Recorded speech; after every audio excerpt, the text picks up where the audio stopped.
attendance here, so I didn't turn it on yet, but anyway. I think we're good to go, ladies and gentlemen. So welcome, everybody. I see numbers of folks from the public have joined us for tonight's meeting, so that's great. And without further ado, we'll get started, as we usually do, with the playing of the national anthem. Our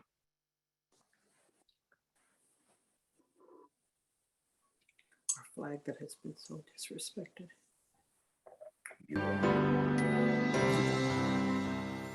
Oh, Canada, our home and native land, true patriot love in all of us command. With glowing hearts we see thee rise, a true north, strong and free. From far and wide, oh Canada, we stand on guard for thee. God keep our land glorious and free. Oh Canada, we stand on guard for thee. Oh Canada, we stand on guard for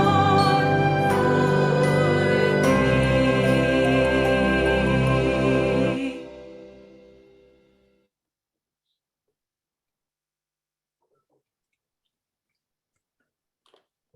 Thank you. I'd now like to read our Indigenous Land Acknowledgement Statement. The municipality of Whitestone recognizes all of Canada resides on traditional, unceded, and/or treaty lands of the Indigenous people of Turtle Island. We recognize our municipality on the Robinson-Huron Treaty Territory is home to many past, present, and future Indigenous families. This acknowledgement of the land is a declaration of our commitment and collective responsibility to reconcile the past and to honor and value the culture, history, and relationships we have with one another.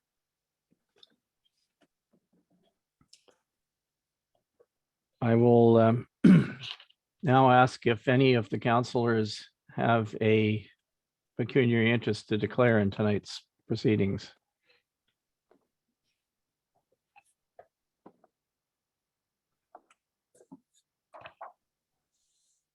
All right. Let the record show that none was declared.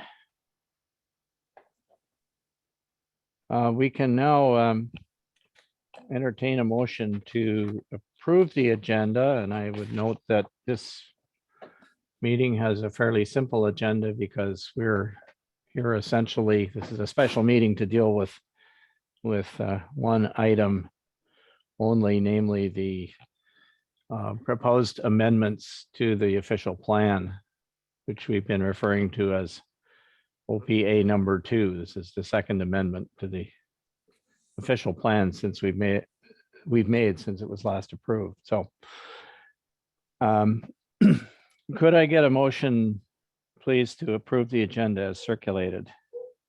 I'll make the motion, Councillor Lamb. Thank you, Councillor Lamb. Seconded by? I'll second, Councillor Woods.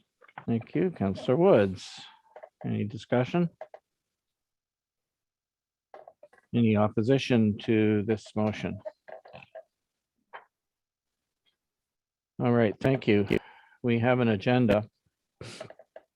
In order to facilitate discussion without having motion on the floor, we're proposing to move into committee of the whole. Could I get a mover and seconder for that, please? I will move, Councillor McEwen. Thank you, Councillor McEwen, seconded by? I'll second. Thank you, Councillor Gorham Matthews. That this meeting move into committee of the whole at, looks like 6:37 p.m. Is there any opposition to the motion? Okay, thank you. We are now in committee of the whole.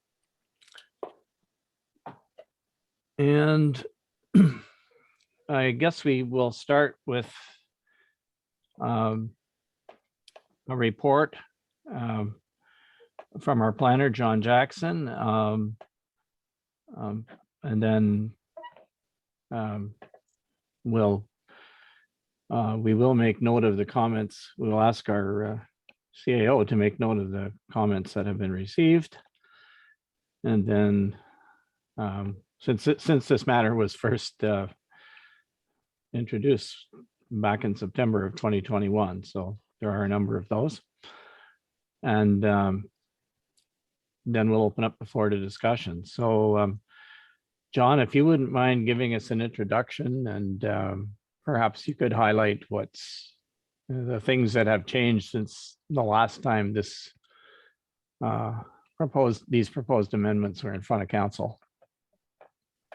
Thank you, Mayor Comrie. I think since the last round of submissions, what I did was I reviewed that meeting last fall, went back over the oral presentations as well as the written presentations at that time. And since then, there have been further written submissions, which I've synthesized, and I tried in my re-examination of the policy framework to strike a balance of the concerns. There are some people that, of course, are in support and some people that are in opposition to it, so that the policy framework, I'm hoping, really strikes that balance to respond to the interests of all the concerns that I examined. I think the policy that I've written will capture what I think council would like to have captured, including members of the community that have made those submissions, involving development that doesn't have direct frontage on public roads. And those are set out in a new kind of framework under policy proposal 9.0.6. And I'm speaking of the component of OPA 2 that doesn't involve the trailer matter. I think, relatively speaking, the trailer matter had kind of two relevant factors. One was that we were happy more or less the way things were dealt with previous to the policy that shut out any trailer use, and that sort of ability to satisfy council would require that fact that such usage could deal with wastewater appropriately, and that's in the new policy. So I haven't touched so much on that matter of the official plan amendment in regards to my follow-up. And I think, generally speaking, I get the council is kind of supportive of that without too much more debate on the issue. But if we go to the new recrafted policies for lots not fronting on a year-round publicly maintained road, they begin at 9.06. I don't know whether or not I need to go through them, but I think I have a sense Mayor Carmy might help if we just quickly sort of review those. And I think they're in one of the submissions. I don't know which one, but I'm sure they're part of the agenda package tonight. Yes, I appreciate it if you would do that, John. For those of you who may be following along with the submission that was circulated, it starts on page 6 of 91. Right at the bottom there, you can, it's entitled "The Draft Policy for Backlots as Circulated Would Benefit from More Robust Policies," and then goes on for a few pages after that. So Go ahead, please, Okay, John.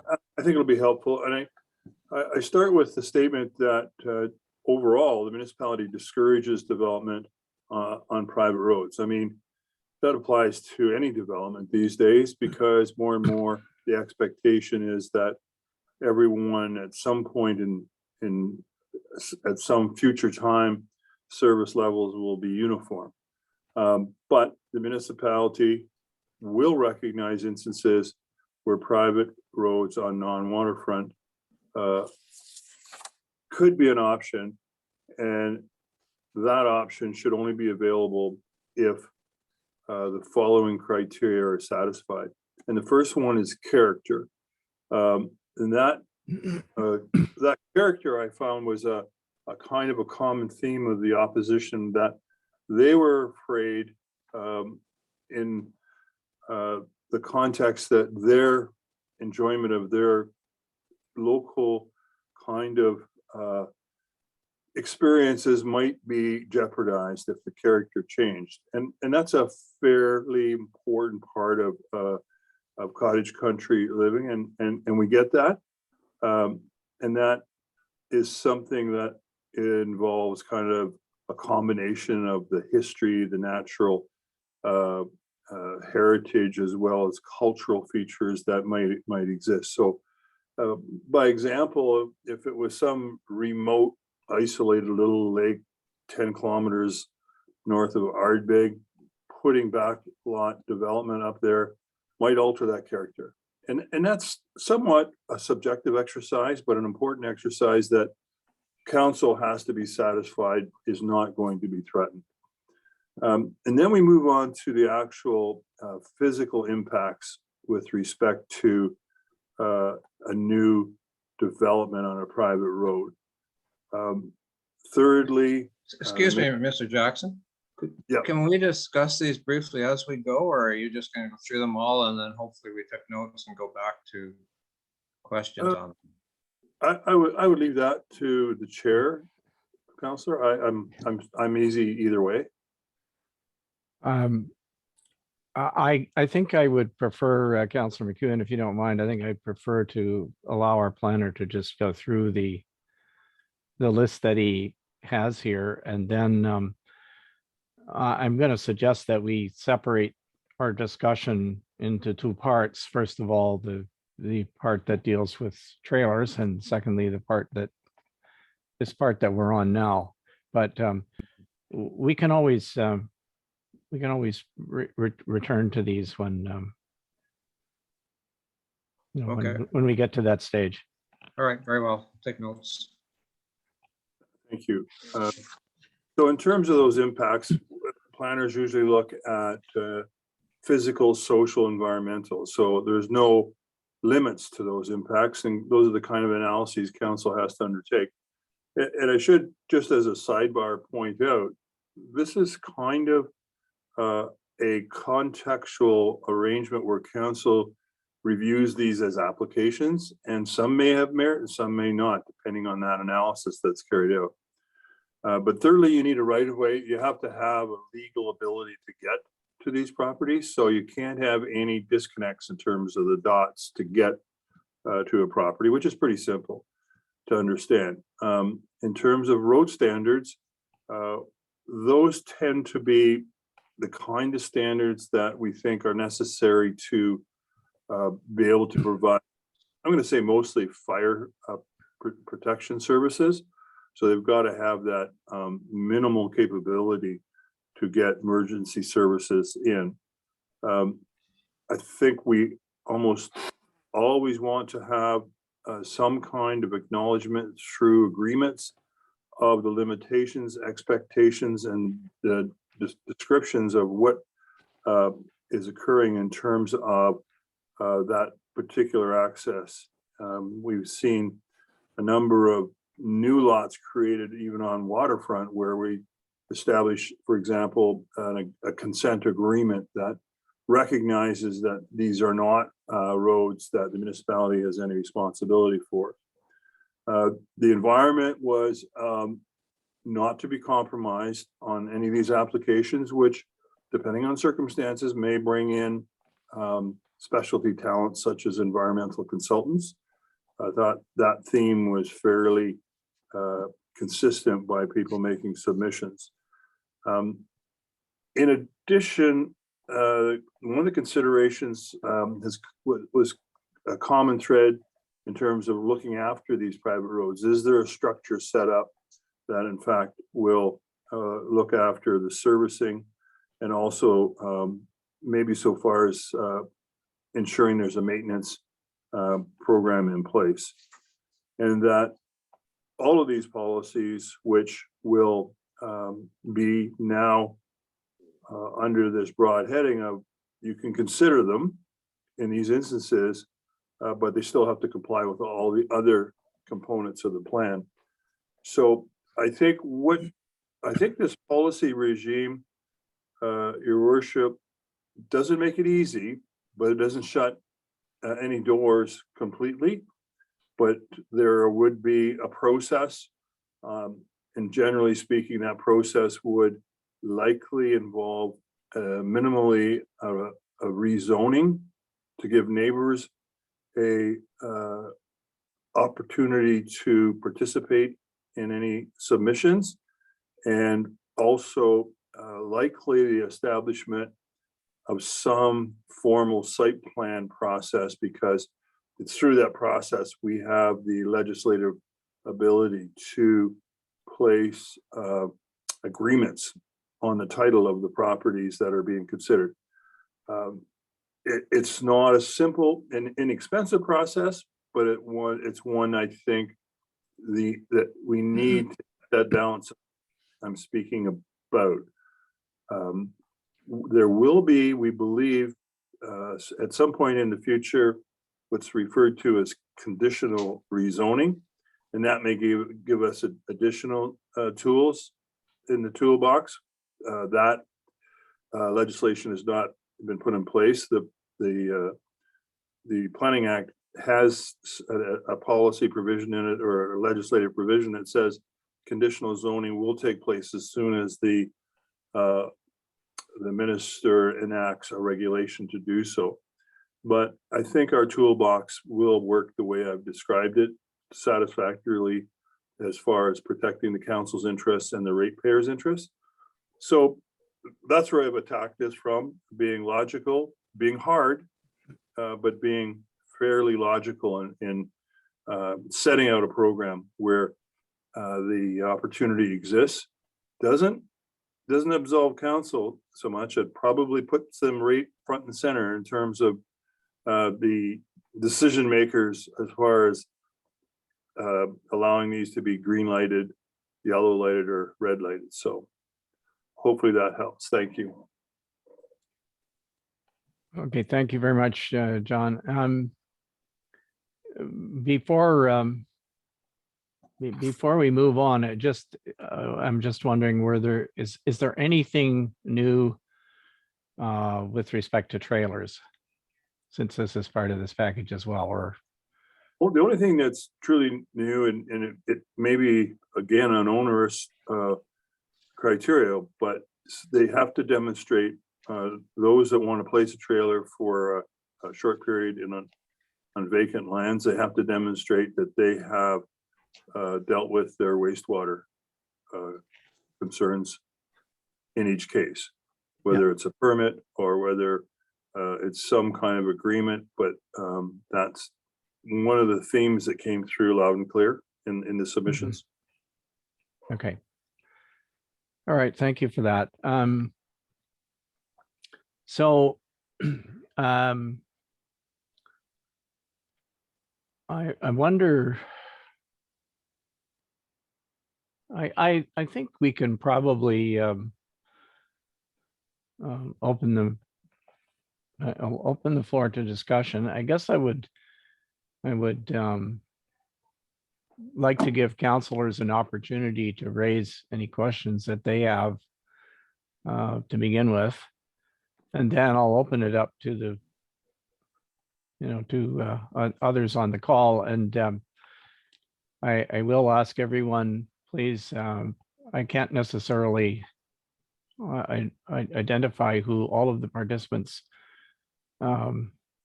are. Some of them are just kind of phone numbers or somebody's iPad or other. So I will ask that before you speak that you just introduce yourself, please. So everyone knows who it is that's speaking. But anyway, Councillor McEwen, if you want to go ahead, then you had it because you Yeah, had a okay, question. thank you, Mr. Mayor. Thanks, Mr. Jackson, for your report. The first item you hit or clipped in on was character.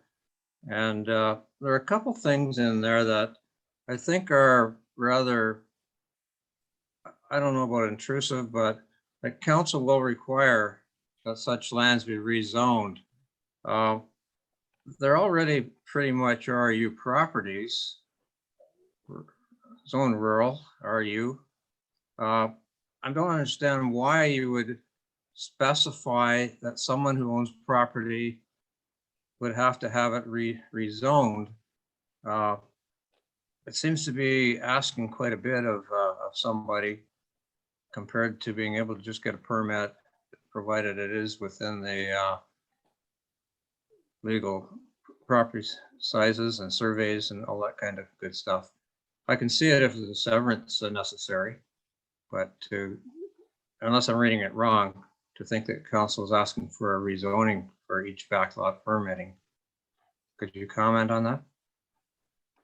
Certainly, the approach that I have described is a process, and that process only will have a legitimacy if we can consult in a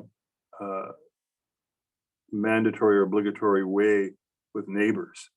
Right now, a property zoned rural, which most of the lands are that are not fronting on municipal maintained roads, are rural. But there is a provision that if you want a building permit on rural lands, you have to have direct frontage on a publicly maintained road. So we have two choices. We could make it available that rural lands could get a building permit without the need for frontage on a publicly maintained road. But I think that we lose that important submission part of the process by neighbors to understand if they have the concerns that there is a threat to their understanding of what the character is.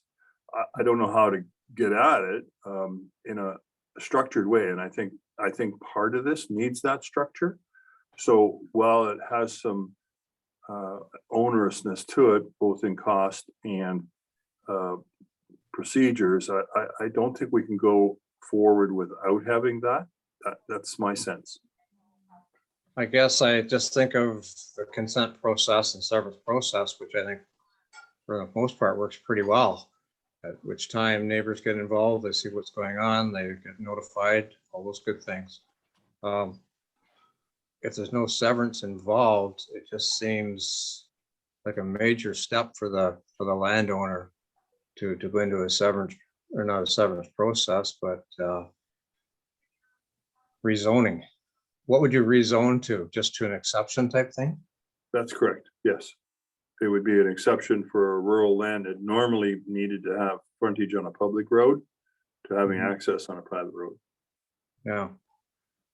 Okay. No, it's certainly want people to know what's going on around them, and that's probably a good move. The next one I had a question on, I guess, is the road standards.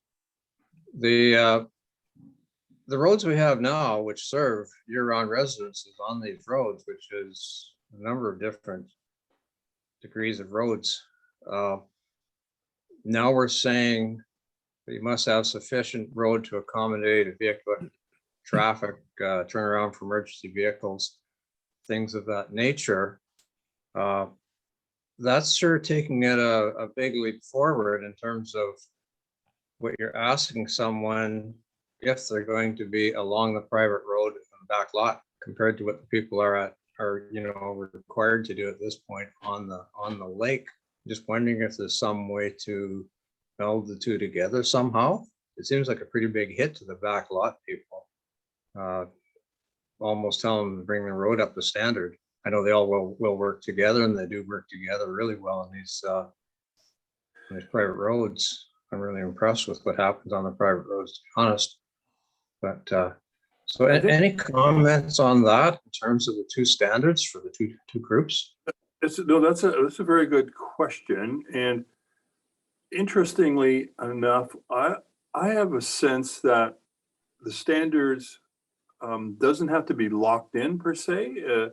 It may depend upon each circumstance.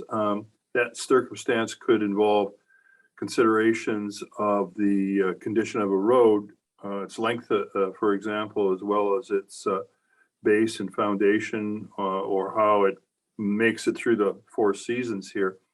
But it's a question that I'd like to have deliberated on in each case by those who are in that field of expertise, whether it's the road superintendent or an engineer or the fire chief, for example. And I think there can be some variations. A lot of municipalities have now considered minimum standards like a 4 meter or 4.5 meter surface. But I think it has to be a little bit more than that, because, 4 or 5 meter private road over many kilometers might not be as acceptable as a shorter distance of a road that's in better condition. So I'd really leave that again as part of the package that council would review when Ratepayer Jones comes forward with a request to be able to build on backlot road, ABC. So it's a good question, but I think it's a question that has that little bit of wiggle about it that I'd like to know from our experts what its level of acceptance should be. So I put a lot more store in people other than me about whether or not a private road access circumstance is adequate for what you're being asked to approve. Well, it just seems to me that it's pretty tricky when we start putting standards on private roads at all. And then secondly, we're already serving people who live on these private roads. They've had no standards to conform to other than what they purchased and what they own on the lake, for instance. And we're very fortunate in this municipality to have a fire and rescue unit who are equipped for snowmobiles and ATVs and off-road, and are set up to work with helicopters, and just there's so many things they work with to satisfy these people's situations back there. But if the standard is that necessary for some new person coming along and acquiring a property or using their own personal property to put up a dwelling, yet we allow them on the lake to just go in and go freewheeling and hopefully get in and out and all that kind of thing. And now we're putting restrictions on the next guy that comes along because he's not on the lake. I just think there's a disconnect somehow there. And I guess I think I'm suggesting a policy that has that kind of potential measurement by council and its support people. And I do agree with you. The resources of our services are pretty astounding. But what I'm finding is that in a lot of cases, it doesn't matter waterfront access or other access. Their expectations are all getting more and more demanding. I think as we evolve and our private road program is helping roads get a little better every year. So we're actually picking away at the poorest roads to make them better. So I don't think we want to lock into a standard, but we want to lock the criteria in because I think it's relevant for council's consideration. I mean, if anybody driving around a lot of the even better waterfront access roads today will find that they're in rough shape. I mean, when Mother Nature decides to take the frost out of those, it's kind of scary, but Yeah. they are getting better. And I think the criteria is still relevant to be Yeah. applied. Okay, and you mentioned the road grant, which is assisting people big time. I guess that could come down under H, under maintenance. I hadn't really ticked it off for anything, but that could be a referenced assistance to folks, that being something, i.e. the road grant and road group participation type thing. It's almost going without saying, I guess, but it's very significant in the road maintenance program for these private roads, because municipality, other than giving them that token amount, don't really do anything for them on these roads. So it's just difficult to put big expectations on turnarounds and road standards and all that kind of thing on a private road. So anyway, okay, thanks, John. Appreciate it. Mr. Okay, Mayor? thank you. Go ahead, Councillor Lamb. Yeah, I guess I see the process as a little different tonight. What I would be interested in is listening to people and any new information that they may have, or any questions that the public may have of Mr. Jackson. And I'd like to listen to all that. And then I think at that point, we get out of the committee of the whole and we go into matters arising. And that's at the point when council is able to debate what's in front of us. So, you know, I share some of the concerns that Councillor McEwen had, but I'd like to be listening at this point, and then I would talk later when we come out of the committee of the whole. So maybe I'm seeing it. Excuse my voice, by the way. I'm hoarse. So, but anyway, I'd be more interested at this point in listening to the public, and not for them to necessarily go over what I've already read, the 111 pages, but anything new that they may have, or any exceptions that they may take to Mr. Jackson's report. So thank you. That's sort of my take on the thing. Thank you. Okay, thank you. Yeah, I did try to suggest that this is a time for questions about the report. Councillor Lamb is correct. When we finish committee of the whole, then council will debate what the next steps are in this process and decide whether they want to, approve these amendments in principle or not. So this is the time just for getting clarity around the report. And if I can open the floor to anyone who wishes to comment. Once again, I would ask that please identify yourself. Please just don't read or repeat any written submissions that are already on the record. But perhaps try and focus on things that you don't understand about the report, or things that you see as problematic with the report.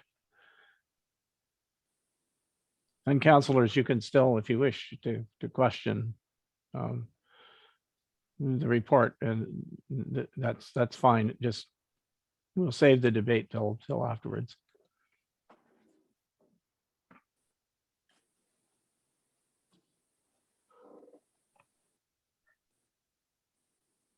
I see a hand up. I think it's Laurie Bedford, maybe. Is that correct? That's correct, Your Worship. You can turn on your camera if you wish. You don't have to, but if you wish, you can. Thank you, Your Worship. Go ahead. Thank you, Mr. Jackson, for providing that information. And my questions are related to the actual comments that you've made, these points. I guess I'll start with the road standards.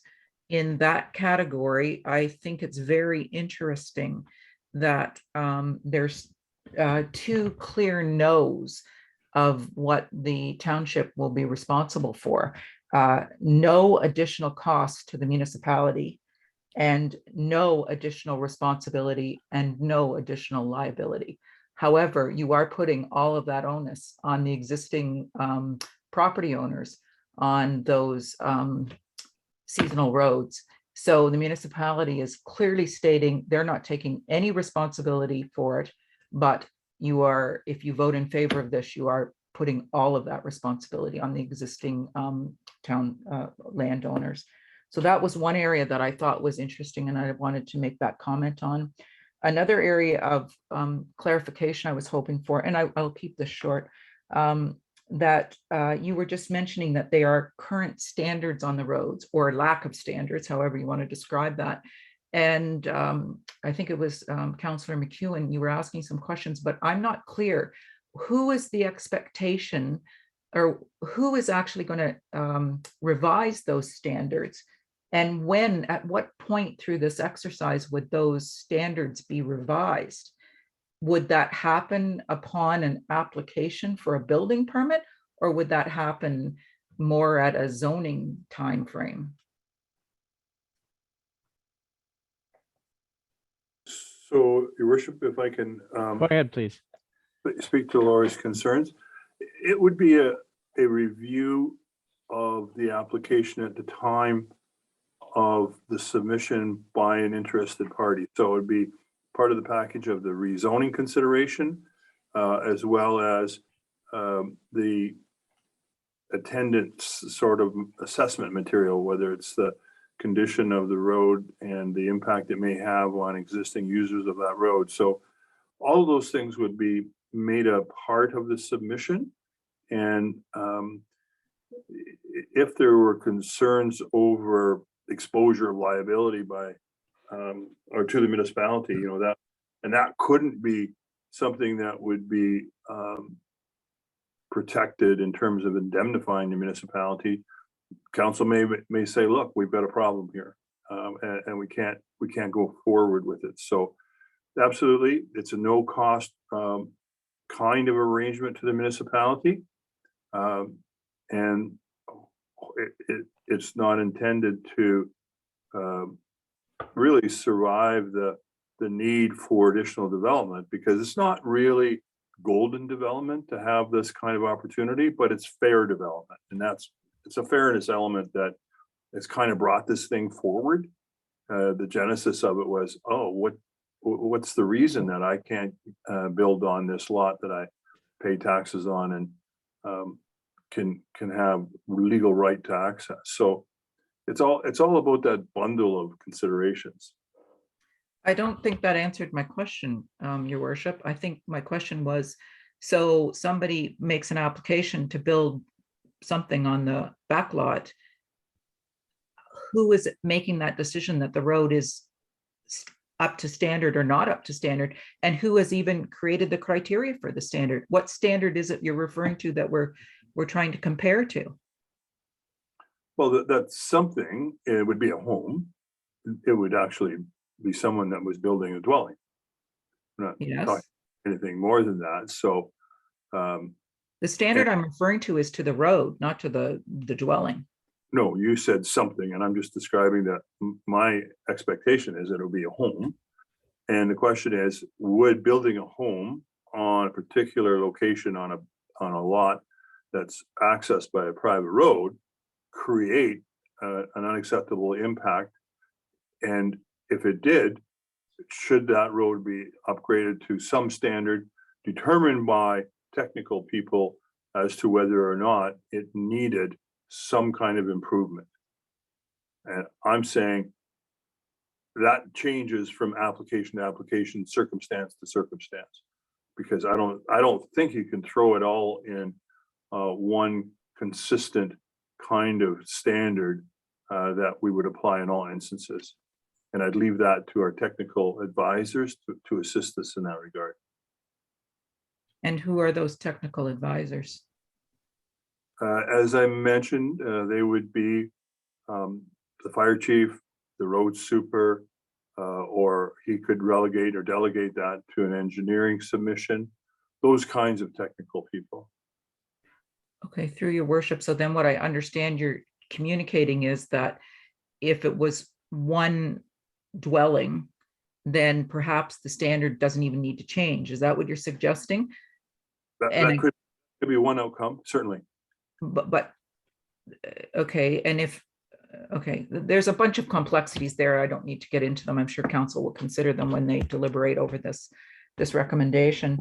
That wasn't another question that I had was, there's no context in this thing for the volume of development. I don't see any restriction on the volume of development. I can speak for, in general for what I know to be my world. So just say, and I'll give you the example, hypothetically, you've got a seasonal road that's got 40 existing dwellings on it. How do we know they can't build 40 more dwellings? And then that would have significant change. What is the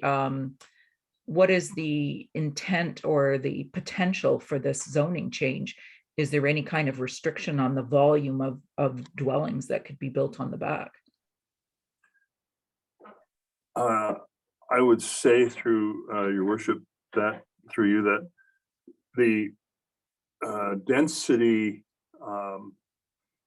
criteria for rural development is somewhat much lower than shoreline development had taken place at traditionally.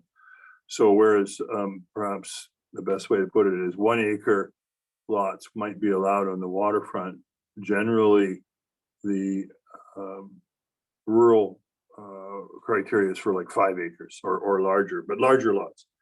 And so the question is, what about those proposals that might want to increase that density to a level of a number of new opportunities? And I think with that request comes the process of justifying it.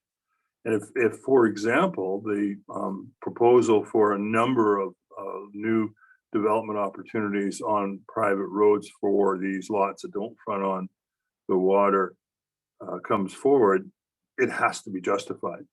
You can go beyond the line, but you have to have all this attendant technical material input by the community as well, which will speak to those concerns they might have.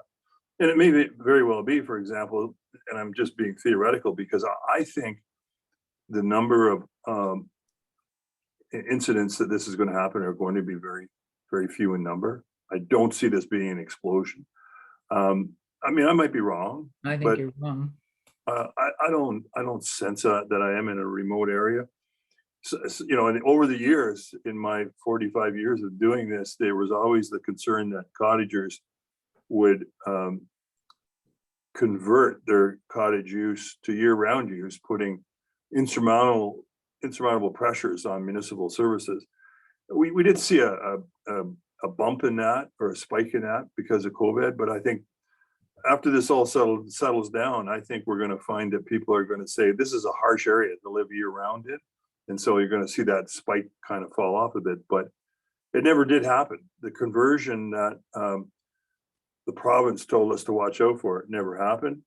So similar to this, I don't see that being an explosion, but if someone wanted to put multiple development opportunities, I would say that they'd have to show us through the assessments, either by engineers or some kind of scientist, to say, you can do this sustainably. If that doesn't happen, then it's council's discretion to say, sorry, you haven't ticked enough boxes off, or all the boxes off. Thank you, Mr. Jackson. That really concludes the questions that I had, but just a very quick summary of my concerns or observations is that, again, my example of 40 existing residences, and I think this addresses Councillor McEwen's comment, when these existing waterfront residences were purchased or acquired, there was a rule in place, and we bought them knowing that the land on the other side was not developable. And also, again, I speak to my own area, it's almost fully developed. You can't really get any more waterfront lots on the waterfront side. So we know the impacts to the roads right now because there aren't any more opportunities for growth. But if you were to double the volume across the road, then that would have significant impacts on our road. And again, council is making it very clear in these comments that they are taking no responsibility and no financial commitment to doing anything with these roads, and they are leaving the total responsibility on the existing residents. And so I just request that council consider during their deliberation that council, you're making a decision that has no impact on council or on the community, but it certainly has a significant impact on the residents that live on the other side. So I have no more to say, and I thank you for the opportunity to communicate with you.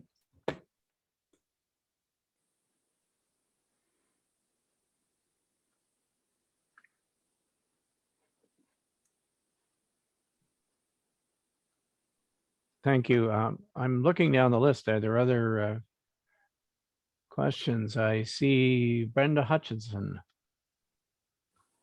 Go ahead, please. Hello. Hi, are you able to hear me? I don't know if I have computer problems or not. Wait, no, Can you hear me? we can hear you. Just one comment for Laurie Bedford, and then I have a question on the trailers. We had the same concern about all of the cottagers that were being built up after our part of the road. We're on Tahinka Road, where it's privately owned up to the Sullivan property. We're at the end of it, and when the properties started, there was very few cottagers, and so my mom owns the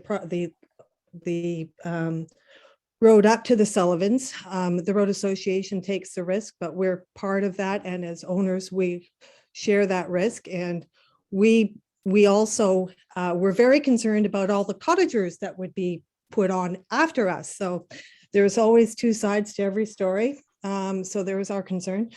And on the trailer part, the first meeting that you had, I had taken that the trailers were being considered for potential backlots that weren't allowed a building permit. So my mom has 80 some odd acres, and that is something that if we're not going to be allowed to build, that is another option that we're looking at. And council seems to have, or the feelings that I'm getting from it is it's going back to just 30 days while you're building something else. So the initial comment in the reports I had read, maybe I misread it, was to take into account for those people that couldn't get building permits. It was an option.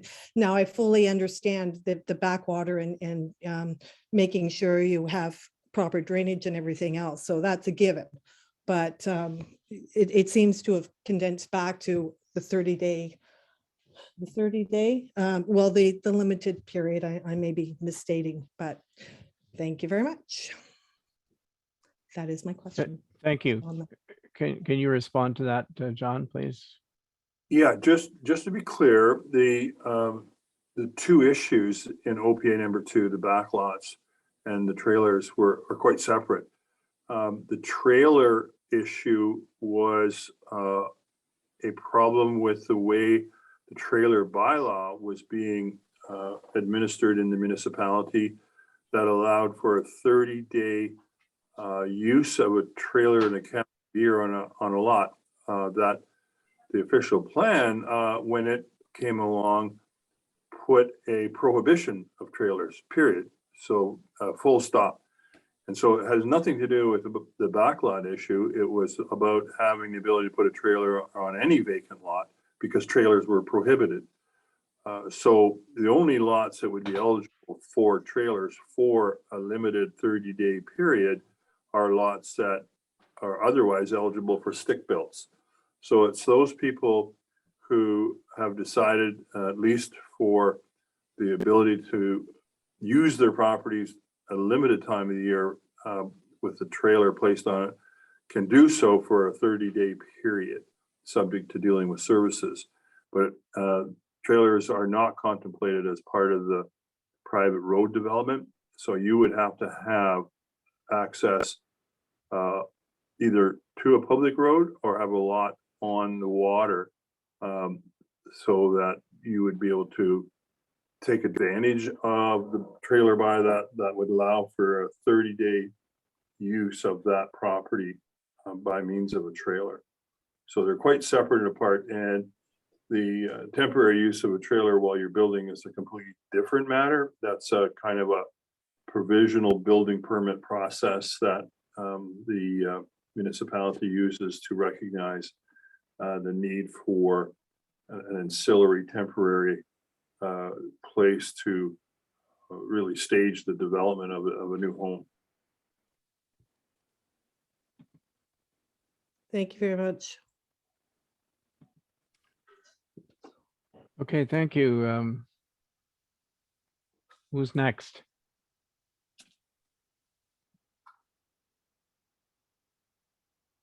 You can, for those of you who may not be familiar with how Zoom works, there's a right down in the bottom center of your screen, you'll see that there are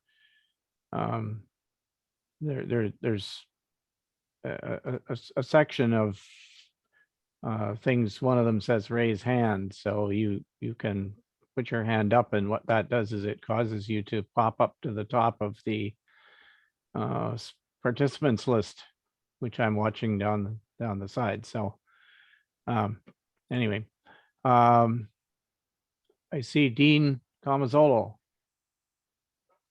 Good evening. Can you hear me? We can. Perfect. No, thank you. Recent, I guess, new Whitestone landowner purchased some land about 6 months ago or so. And yeah, so there are portions on, these backlots that are in question here. And I think just more of a comment, just as I'm kind of learning more about the area and whatnot. Been coming up for a while, but never actually owned anything there. What I would say is, I think there might be a bit of a misconception with like developers being the ones that are focused on these backlots, because like in my case, I have a young family and we would have loved to have just bought a place on the lake and really not have to deal with any of this. But the reality of the situation is, things have gotten quite expensive, and to be able to go up there and enjoy time with the family, suddenly you have to look at maybe some other types of lots. And with a lot of these conversations about road standards, it really does, I do get the sense that I feel there should be a bit more consistency just among, waterfront and backlots, because I think it was to the first point that we heard, the road standard should be the road standard regardless. So, whether you're adding a waterfront property or you're adding, a single home on a backlot or a cottage, I think it's one and the same, right? And I don't really know if it's fair to kind of put the onus on the backlot owner who was maybe trying to do something a bit more affordable to suddenly be responsible for all these extra things that, had they just purchased on the waterfront, might not be applicable. So just a general observation from my end, and I'm still becoming familiar with a lot of what's going on. So just bear with me if I might have misspoken at all, but I just appreciate the time, and yeah, thanks for all the hard work. Okay, thank you.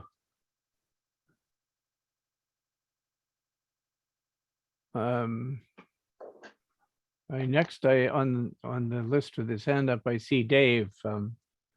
You state your name, please, Dave. Dave Crowley. Can you hear me? We can. Thank you. Yeah, okay. I have a question. I'm not sure how this stands.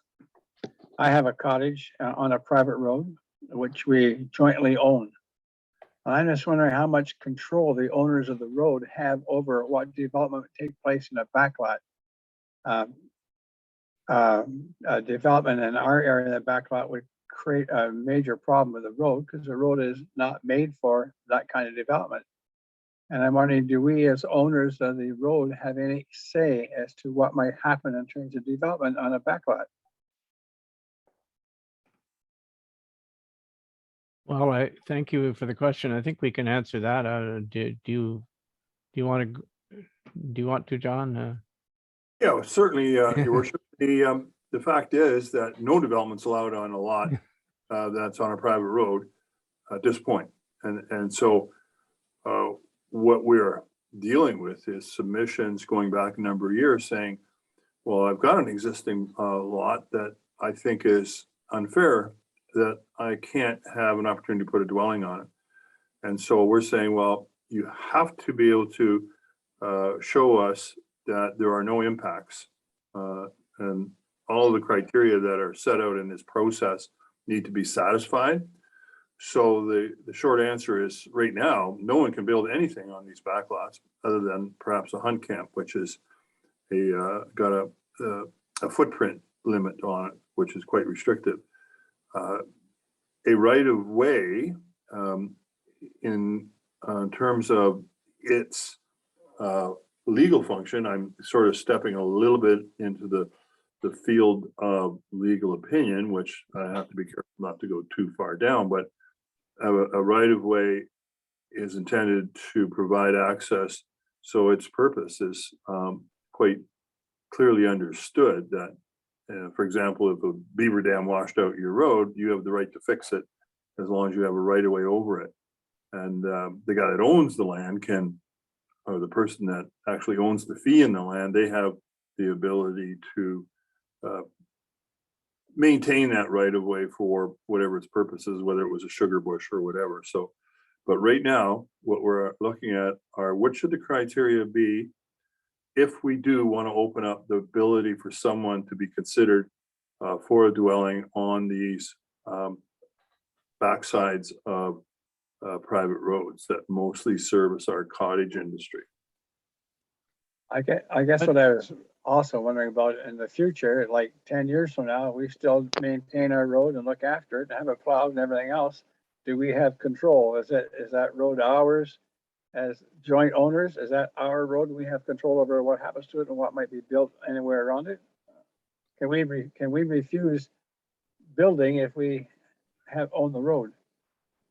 Or is that not possible? I would say, again, it's sort of a legal question, and it depends on how the right of way is held in ownership and what the limitations of its rights of way may be prescribed. So if, let's say, Joe Smith owns it and he owns the back lot beside it, he controls the absolute use of that, but you control your ability to continue to maintain the right of way for its access purposes for which it was set up. So you can't stop it unless you own it, or you have some restriction attached to the right of way that has been established on that path.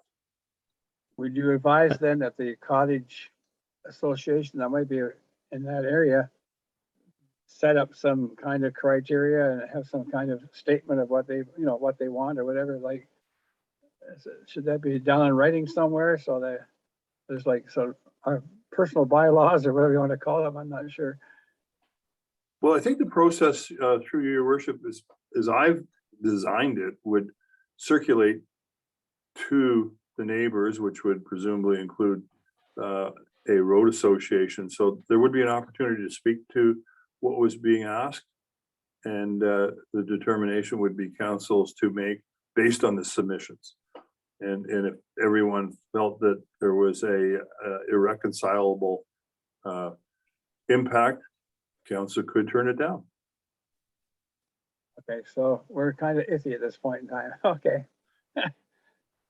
There are, I don't give legal opinions either, but there are a couple of different situations, and they're covered under, if you go back to the conditions that Mr. Jackson introduced at the beginning, number C, entitled right of way, says the municipality must be satisfied that the lands have a legal registered right of way or some clear public right to gain access to the property. So if the owner of the so-called back lot in this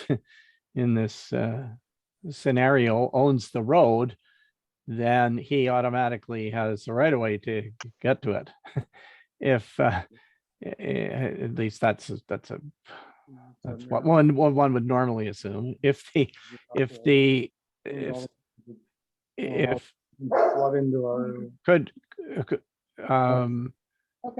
McDermott, could you close your microphone, please?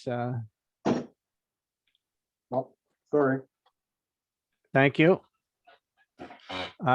Sorry, if that person has no right, if the person who owns the quote unquote back lot, has no legal right of way to access it via the private road, then he has to get one from the owner of the road, or if he has to cross someone else's property to get onto it, he has to get that right of way. And so the person who holds the right, who owns the road or holds that property is in a position to refuse him the right of way. Say, sorry, there we're a- not. So in that sense, I don't know which of those scenarios might apply to you, but that would maybe that answers your question. Is there somebody at the township office that we could talk to get some kind of idea where we should go with this in terms of setting up some kind of legal, whatever it might be? Or should we just fly by the seat of our pants kind of thing? Well, I could let our CAO clerk comment on that. We don't, the basic answer is we do not give legal advice to, the municipality does not give legal advice to anybody. We don't provide any legal services. Your best bet probably is to consult with a lawyer who can advise you on what your rights are and if you are proposing to set up some kind of a mechanism to grant rights of way. And by the way, you can have conditions attached to rights of way. You can have rules associated with the use of the right of way and all of those other things. Yeah. I know because I've done it before, but it's you would get that advice on what you can and can't do and how to create the necessary agreements from a lawyer. Okay, well, thank you for information. I appreciate that. Thank you very much. Okay, thanks. You see Kathy Duchar. Kathy? Hi, I can't start my video, but I'm off mute. I'd like to thank everybody's measured comments. I think as a member of the Wawash Conservation Association, we have some serious concerns about the impacts on the nature of our experience. And as John Jackson in the initial submission stated, we bought our properties on the understanding that these lands were not developable. And this is a significant change. And we are curious as to why this needs to really happen. We do have concerns about whether why this should happen outside the context of a formal review of the official plan. And I'm going to leave Lynn Brennan to comment further on that. But I wanted to echo the comments by Laurie Bedford and her concerns about the road standards and the lack of clarity about what they are, who pays for any changes, and who decides what those changes need to be. Road associations, somebody said they work wonderfully, but our experience has been somewhat different. And it all depends on who's on your road. And leaving all of this in the hands of those people who take the time and put the money into planning, into developing the roads is an unnecessary additional burden. And I don't think it's well advised. We're also concerned about the definition of in character and discourage that leaves everything open to interpretation and also has to be managed on a case-by-case basis, adding additional undue pressure on enjoying a property that's supposed to be mostly a recreational property for those of us who are affected by this policy decision. Also concerned about which properties this will impact. Is it simply the ones that are defined in the initial map? Or, as I just heard, somebody else is buying new properties and coming in with the expectation that they can change what's supposed to happen with their property. I thought this had to deal with a hangover from previous property owners and being left out, and that doesn't seem to be the case. Also concerned about the potential to really dramatically change the nature of the experience of a cottage. If you have a cottage with a back road that parallels the shore, then you are going to have backdoor neighbors suddenly, and a lot of them, because let's not kid ourselves. If you own that property, you're going to sever and you're going to develop. And we can say nice things about character, and we can say nice things about constraining these things, but practice shows that that's a tough battle. It's an ongoing battle, and it's an unfair burden to existing property owners in the areas. Thank you. Okay, thank you. James Wooten is next. James?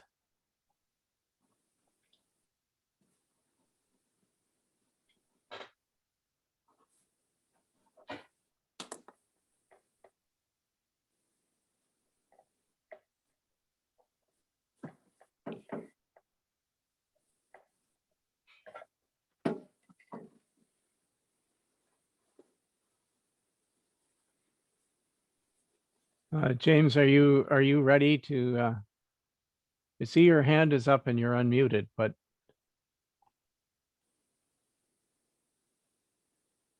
okay, he may be having some technical difficulties, I guess. So I'll go to the next one on the list, and it's Cecilia Parks from Lorimer Lake. Cecilia? Hi, thank you for giving me a chance to speak. And I just wanted to echo the concerns in terms of the unfair burden to existing property owners. I feel that this is definitely something that needs to be looked at very carefully. And I do not understand why we need to implement such kinds of ideas where there is a possibility where backlots will be developed. It is very difficult as a property owner currently to maintain our road. And we have, on an ongoing basis, very expensive maintenance that is required on that road. And adding backlots to the road would be very difficult in terms of all the people who share the road. And it is really not fair to ask us to have to do that, and for the municipality to have the right to decide who would be able to share our road. I echo the concerns of many people that have said, why is it the people who own the roads, we're the ones that have to pay for the maintenance? The municipality isn't paying for any of that, yet we need to maintain the roads to a level that would be up to standard. And again, that is not something that I feel is fair and just. Also coming from it from an environmental perspective, I feel very strongly that this could definitely impact the lakes. There's a increased runoff that's going to be taking place, and there's increased boat traffic that will be taking place, and a number of other issues. In addition, the people who purchased those properties, they were looking for a space where they could really relax and not be in any way, have a lack of privacy and have, the inability to really enjoy. A lot of these backlots can be building very tall properties in behind you. Maybe a 2-story property where they'll be, seeing everything that you're doing in your private cottage, private house that you own on a lake. And I really truly believe that this is something that council should seriously look at. And as mentioned, I really am not in favor of it. Thank you very much for giving me the chance to speak. Okay, thank you. I will ask Mr. Wooten if he's ready to go?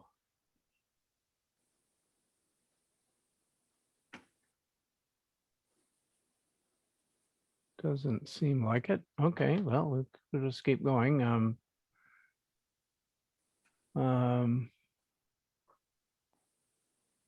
Sorry, the list is shuffled around a little bit here. Next I see Lynn and John Brennan. Is it Lynn?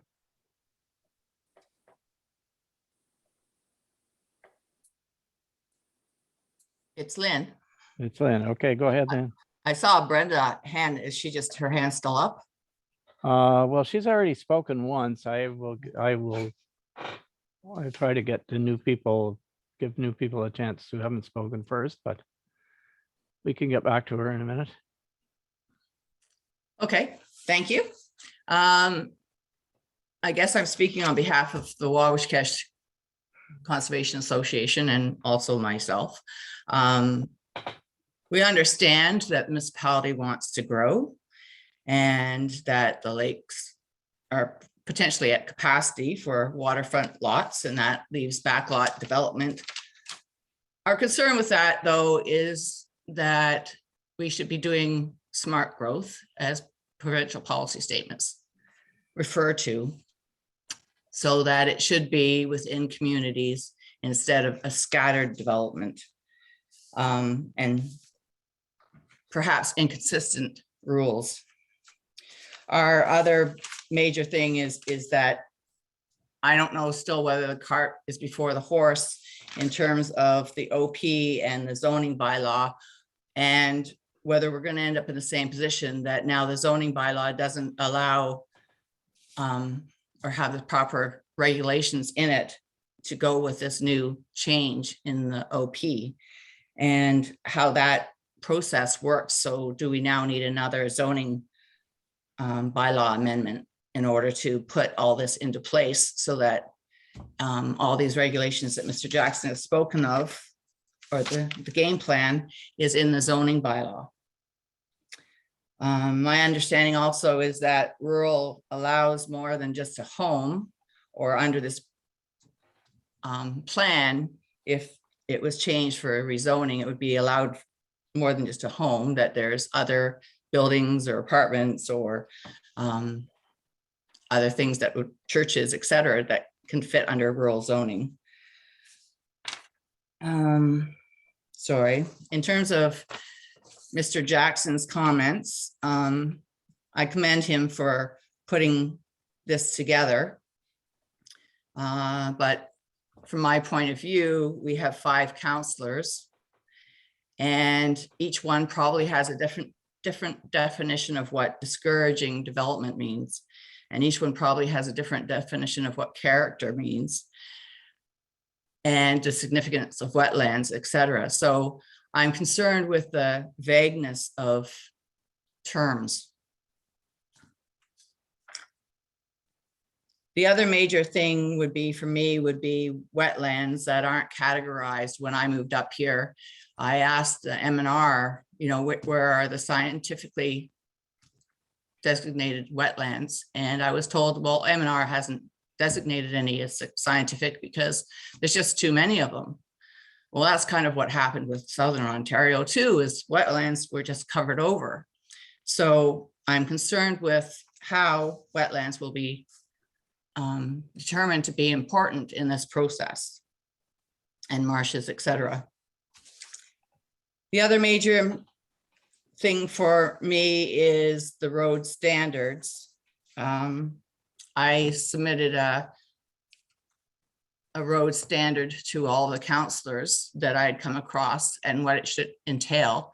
I've been told by the CAO that the municipality doesn't currently have copies of all the private road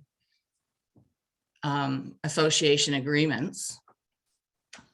And yet we're being told that the municipality will take no ownership of those agreements, that we're on our own. I don't think that's fair.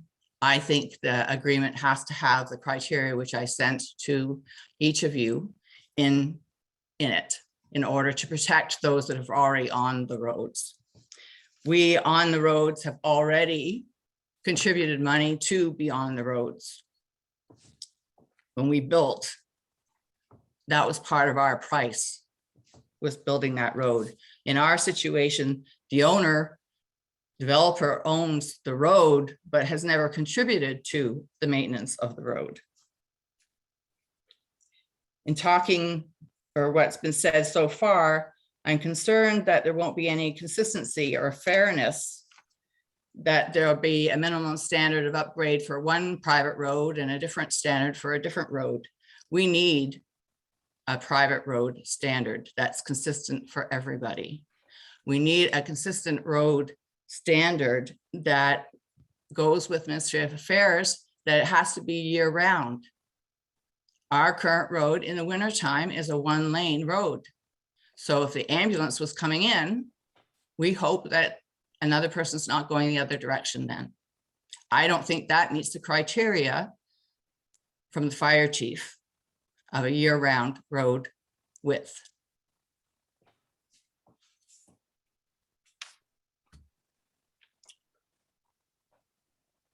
Okay, you did ask a couple of questions earlier on, I guess. John, about maybe our planner could answer them. Did you notice that number of points that Lynn made, but I did, and I was careful, I thought, to bring those into the fray. I think the issue of kind of kicking this aside to a comprehensive policy review, I don't know if Lynn was mentioning that or whether that was Cecilia or someone else, but I think council had made the determination that this issue, they didn't want to kick down the road any longer. They want to deal with it. So I think that's been determined.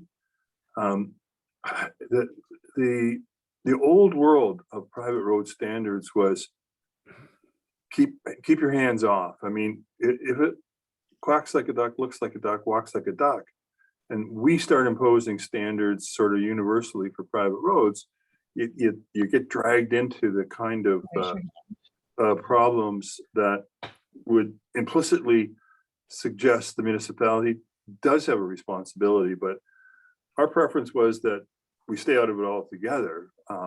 We've gone one step beyond that, and that is we've got to look at that. That's a fair and reasonable approach. And one of the things that the province had said up until about 5 years ago was no private road development can be supported in the province. And they have changed that tune because the pressure obviously got to them as well. But they did say, make sure that your roads are operational for the obvious reasons. So, I mean, I know that the Amarak Trail thing is completely apart from the kinds of things that we're talking about on an OPA number 2 level. And those concerns, hopefully we can work our way through at some point, or somebody that comes behind me or a council that comes behind the present council. But I still believe that I've synthesized a set of criteria that will do the job for everyone.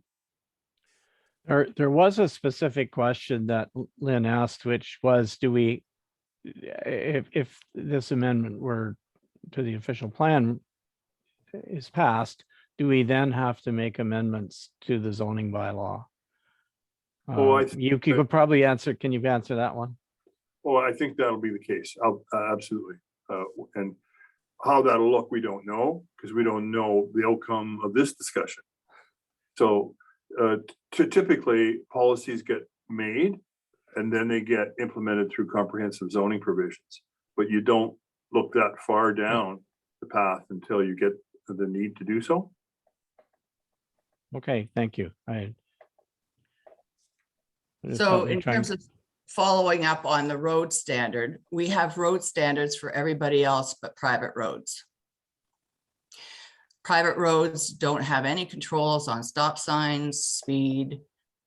I don't see that as fair.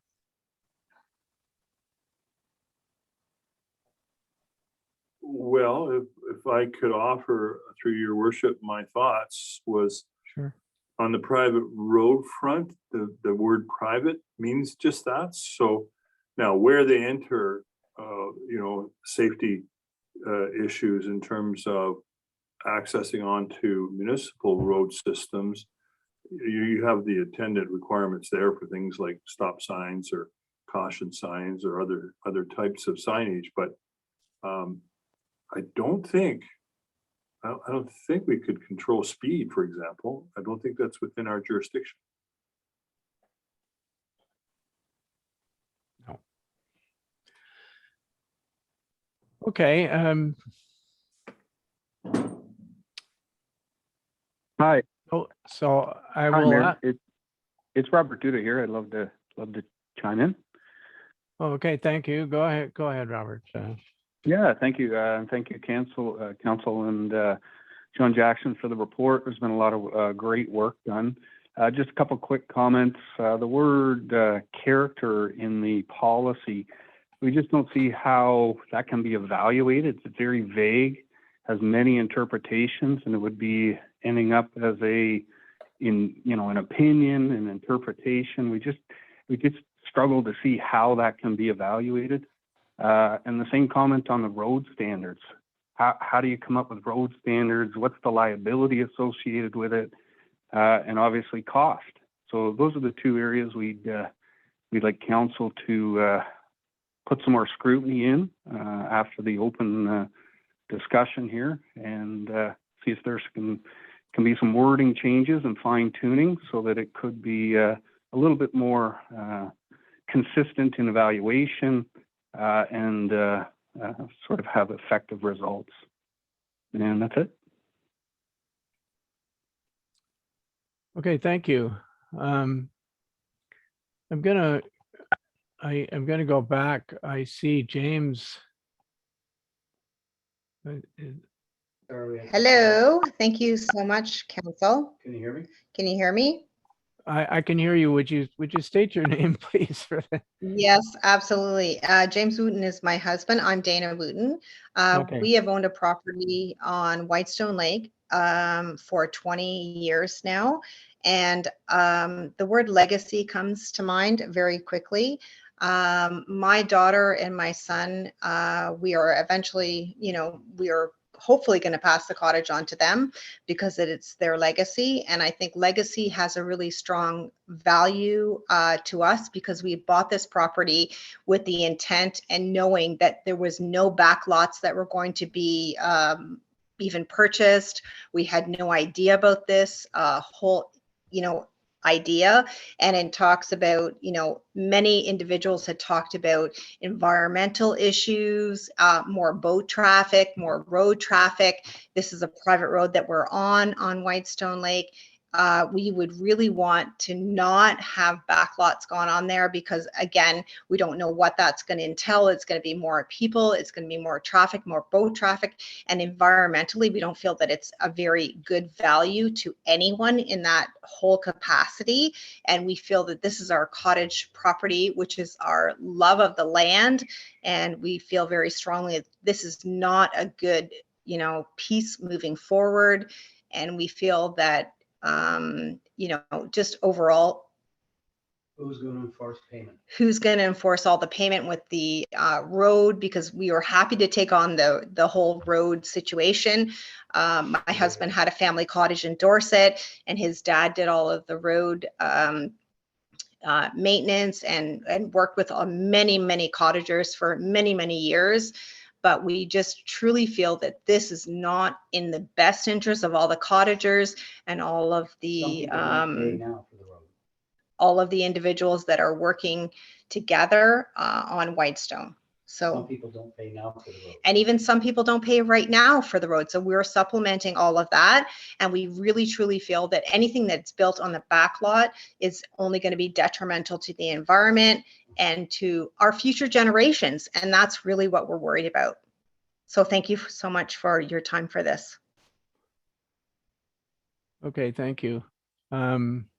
Hello, Mr. Mayor. It's Scott Nash. I'm on phone, so I don't know how other people have their fingers up, but if I could just be added to the list if possible Okay, to I will get to you in just a second, thank you. Scott. I see Mike Hayward is next. Yeah, hi, thanks. Mike, I you there? appreciate the, yeah, I am. Thank you. I will, one thing, John, first of all, just appreciate your level-headed explanation of kind of some of the issues you're having and how you're, just how this sort of all lays out and what municipality is responsible for and not. So I think I'm the other one from the rest of the people that have been coming in. I'm one of the people who would own one of these back lots. So I really appreciate that this is being addressed. I've been up myself for 20 years, and I'm also, you know, a part of the community. I have a lot of neighbors and friends up there, and I'm up there for a lot of the reasons a lot of the cottages are as well, like to be out, the nature, the enjoying, you know, just the enjoying of, I think that's a commonality for a lot of us, or for almost all of us. It's a beautiful township, and I want to keep it that way too. And I would like to have a fair use of my own place. So I appreciate this being addressed. I think my only concern, I guess, would be like subdividing lots and having that be an issue. But, you know, the lots we're talking about, I'm on, like they're 100-acre lot. You're not going to see me. And in terms of road use, and, you know, I think that's sort of being brought up at an argument is like it's going to be an undue burden. I know it's another person contributing to a road. Should that be the case? It's not really in my part. I do have some neighbors I work on my own road with, and it is helpful to have a few people helping versus doing all the work yourself out there with a shovel and trying to regrade gravel. Like, it's hard work. But I've been here a long time, and I would like to, in terms of like legacy, I do intend to invest more of my time here throughout my life. I've got a couple lots, and I'd like to be able to use those and continue my dreams on those. It's not really about, I don't know, that's just fair use for my own place. Whether another person really understood, I don't know. I see some of this as like telling you what you should be doing on your own lot. I don't really tell you what to do on yours. So that I don't know, that's a bit of a bother. You know, had it been a different thing where it's subdividing lots, that's a different concern, and that would be a concern of mine too. I'd hate to see, you know, a parcel get chopped up into a bunch of pieces, and then all of a sudden you had one neighbor, he was over there, but then you've got, you know, maybe that lot gets chopped up into 10 pieces when you got 10 neighbors. Well, it's a very different feel. Anyway, I appreciate that this is being addressed. I know the hunt camp was looking to be something you're looking to remove and over time. So I appreciate this sort of solution, and also the changes in building code that have been kind of proposed that we've been looking at now. So anyway, thank you. Okay, thanks for those comments. I'll go to Scott Nash. Scott? Yeah, thank you, Mr. Mayor. I guess I have a couple questions and a couple comments. I guess I'll start with a couple of my comments first and then go into my questions. A lot of the work that's gone into this, I think, is great. All the work that John Jackson has done in the reports, and I think it's been numerous reports and some maps and everything has been great. And I think it's been a long time in the process, and a decision I think would be nice for everybody, whichever side it might take. But I guess a couple of the comments I have is what I hear from so many people speaking, but almost more in the letters, is we have our cottage, we purchased our cottage, you know, we can build a 2-story cottage. I can look at the neighbor to my right or to the neighbor to my left, but how dare somebody build behind us, because we don't want somebody to build behind us. And we have our little piece of tranquility on the lake, but we don't want somebody else to have that tranquility in the woodlot behind us. And when it comes to the roads, I would assume that many of the cottagers who have water access lots, or so many of the cottagers who have properties on the water, would be driving over a deeded access from many of these back lots if somebody was so nice to allow them to drive through at some point. And I would assume if if there's a property and a cottage was built on it, or a residence, whatever you might call it, on a back lot, and there was 2 new users of a road, well, that road group would have some additional money flowing in, both from the 2 new users of the road, but also from the road grant program. So they're actually getting more money in. And I guess one of my comments would be, I've heard about legacy. And if there's an existing seasonal road now, I would imagine that if the municipality did a review on the roads and said it's going to cost $300,000 to upgrade the road to a seasonal standard, can the 40 property owners all contribute $50,000 to upgrade it? They'd say no, but they'd want the new owner of the back lot to upgrade it for free. So I think it has to be looked at on a double-edged sword, that I don't think people that are wanting to build possibly in a back lot are wanting to destroy roads. I'm sure the majority of them would like to contribute to the roads. But again, I think somebody else had commented earlier, if you had 20 properties on a road and 5 new cottages were added, that would be okay. But if you added 5 back lots, it wouldn't be okay because they're back lots. And at the same time, I don't think the back lots are going to turn into a concrete jungle. I think it's going to take a lot of time for people to develop them. And at the same time, if I drive up Highway 520 or many other roads, there's a lot of frontage on public roads that hasn't been developed in the years past, even though they could have. So I think that's an example that it will probably be slow, but there will be some development. And I guess now I have a couple questions, and I'll kind of go through them. One of the questions I had, and I think it would be a question for yourself, Mr. Jackson, on page 9 of the agenda, under item 4.7, it made some reference to the town of Hearst, and that it's been included in the appendix, a copy of their backlot development, I'll call their backlot roads. But I didn't see it in the actual appendix. I don't know if that was maybe just missed in error, but I did get a copy of the Hearst official plan, and I guess this would be a question. Again, I don't know if it's to Mr. Jackson or to council, maybe to answer at a later date. I see that it's very simple wording, and I see what's being proposed is very precise wording, not simple wording. So I think a lot of thought's been put into it for both sides, both the positives of development and also to control development. And I guess my last question would be, if there was a road that had to be upgraded, or the municipality felt it should be upgraded from a seasonal road to a year-round road for somebody to build on a 100-acre parcel, that would also benefit all the other cottagers or full-time residents on that road. Would they then be requested to pitch in their fair share for those improvements to change it from a seasonal road to a year-round road, because they're getting some improvements out of it?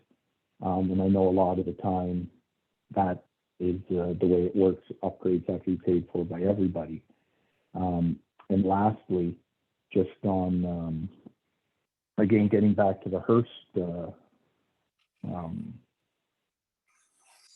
comment, if I understand correctly, and again, Mr. Jackson, if you can answer this, I understand that there has been some back lots allowed in some other municipalities, and some of those back lots have gone to the Land Tribunal Board, and the owners have won cases to allow back lot development. So I think instead of so many people saying we don't want it, a better approach might be, we know it's going to happen, and this is what we can do to try and make sure it's going to have the best environmental effect, the best for existing cottagers, the best for roads. But I just want to know if in fact there has been other cases that have been won at the Ontario Land Tribunal. And I think, again, what's been done here is trying to address that I believe there has been. So looking at both sides. So those are my comments and my questions. I'm sorry to talk so long, but thank you for allowing me to have the time to speak. Thank you, Scott. John, do you want to respond to the two questions? Certainly, Your Worship, the Hearst policy approval, because in our scenario, similar to the town of Hearst, the province is the approval authority for policy. That's how the Planning Act system works in Ontario. It's provincially led. So it was the very first jurisdiction that it opened up the ability to have any development considered on private roads. And we did attach it to an earlier version. So it's out there in the public domain. Certainly if you Google town of Hearst, you'll find the 5 or 6 paragraphs they have for setting out criteria. So it's quite accessible.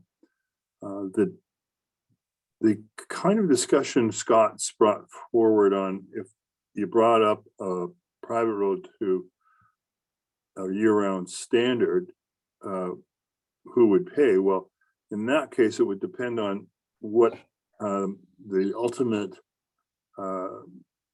position would be with respect to the new year-round road standard. Did they want the municipality to take it over? And the municipality probably would take it over if it met its standards, but the standards of a public road in terms of year-round use is likely a lot greater in terms of the traveled width, the ditching, the sub base, the traveled surface, the type of surface. So the short answer is, if you brought it up to year-round standards, the municipality thought it was a good incorporation into the road system, they would do it. If you had to upgrade a road because council decided that it couldn't consider the request for a building permit for a home on an existing, what they believe, substandard road, I would suggest that that responsibility would rest entirely on the applicant. I do not think that the cottagers who may share that road would ultimately think that they would or should be responsible for any such elevation in the quality of the roads. So that's the way I'd see it play out. Now, in terms of principle, maybe they might participate because they'd get a better road condition, but my sense is that it wouldn't likely be something that people would subscribe to. Now, in terms of sharing the maintenance responsibility, my experience has been that anyone that does not contribute their fair share can get condemned by various courts for not doing so, and ultimately could be required to participate. So there's a lot of moving parts, and hopefully that answers Mr. Nash's questions. Okay, thank you. So I'm looking at my list here to see if there are other folks who would like to ask questions or weigh in.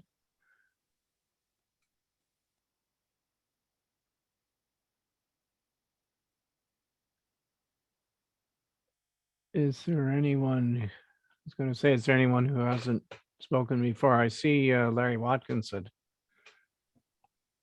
Larry, do you want to go ahead? Hi, Mr. Mayor. It's Larry Watkinson here. I just want to put my 2 cents worth in that I really don't think that, or I think that all property owners should be treated fairly, whether they're on dry land or on water. And as regards to the roads, if you have another household contributing to the maintenance of the road, I don't see that as a bad thing. So that's just my 2 cents worth. Thanks. Okay, thank you. All right then.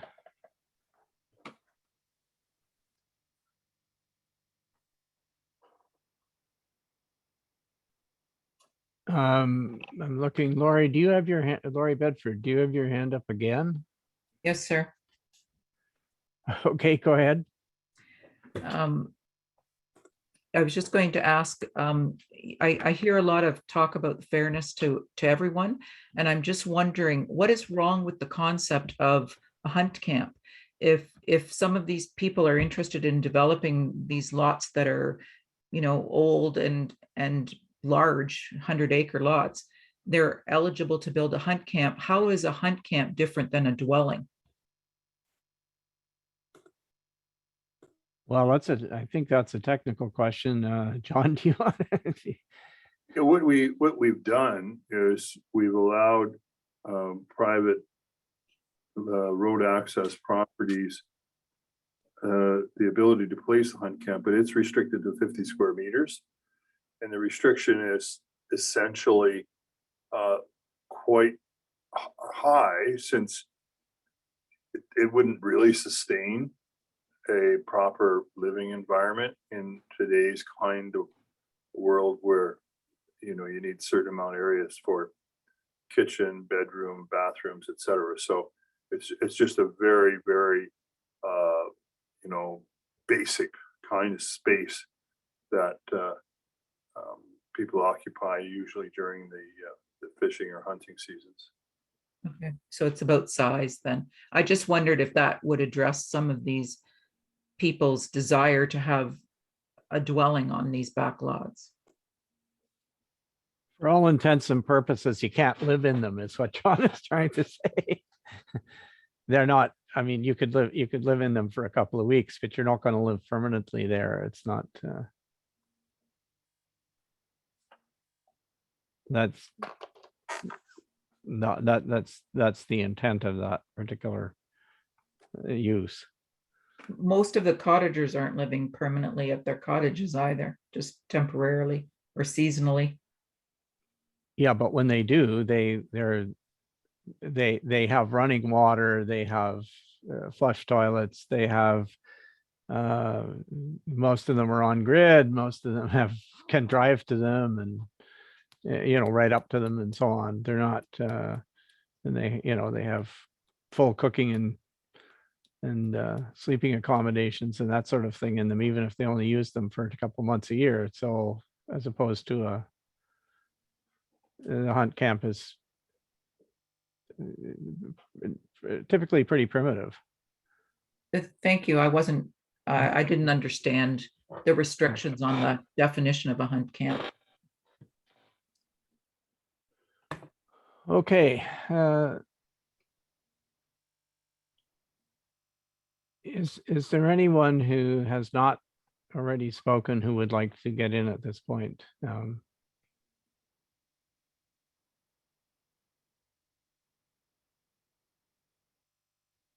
Lynn, did you wish to speak again? Yes, thanks. I have a question in terms of what we've been talking about is that there will be houses off of an existing private road, but this also allows a private road to be built off a private road, correct?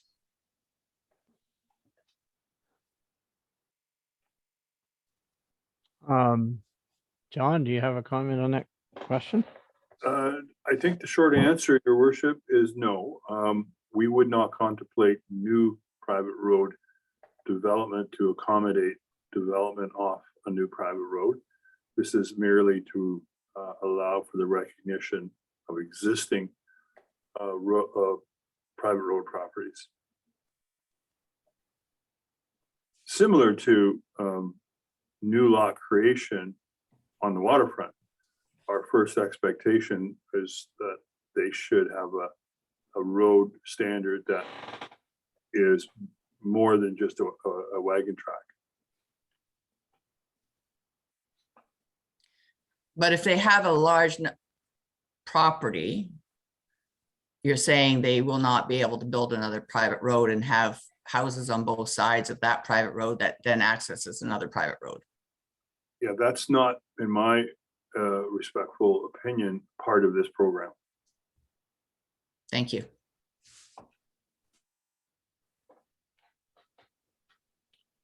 All right, thanks. Hi, Mr. Mayor, it's Robert Duda. Could I just respond to one thing? Sure, go ahead, Robert.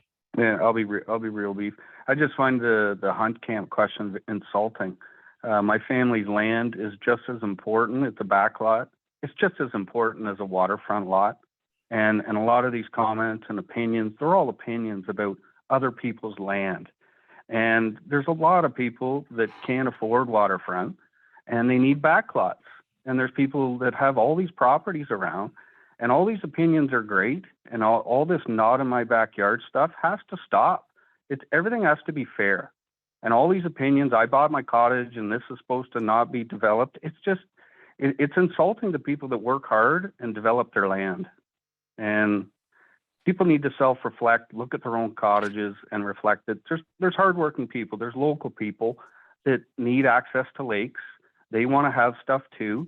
And to say that I should just put up a hunt camp, it's just insulting. Thank you. All right, well, Mr. Mayor, this is Graham Keane talking. okay, Can you Graham, hear go me? ahead. Go ahead. Hi, thanks for letting me come online here. I've read the official plan quite thoroughly, and I was very, very delighted to see the enthusiasm. And I think Mr. Jackson had a big hand in writing it. And I was so enthralled reading about development and job creations and getting people into the area for tax-based issues. Us relying on a tax base of 1,100 people plus seasonal cottagers. And I just wanted to understand, with this enthusiasm getting, the whole area of Whitestone developed and money coming in and what have you, how does this all come into play with what we're talking about? What is the official plan? Is the Bible the guiding light that determines which way we are going?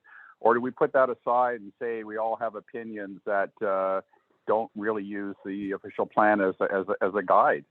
And I would just like somebody to comment on that. How much effect does the official plan have on the decision making of attracting new people, new businesses, properties, building of homes? I mean, the job situation up here is not that fantastic.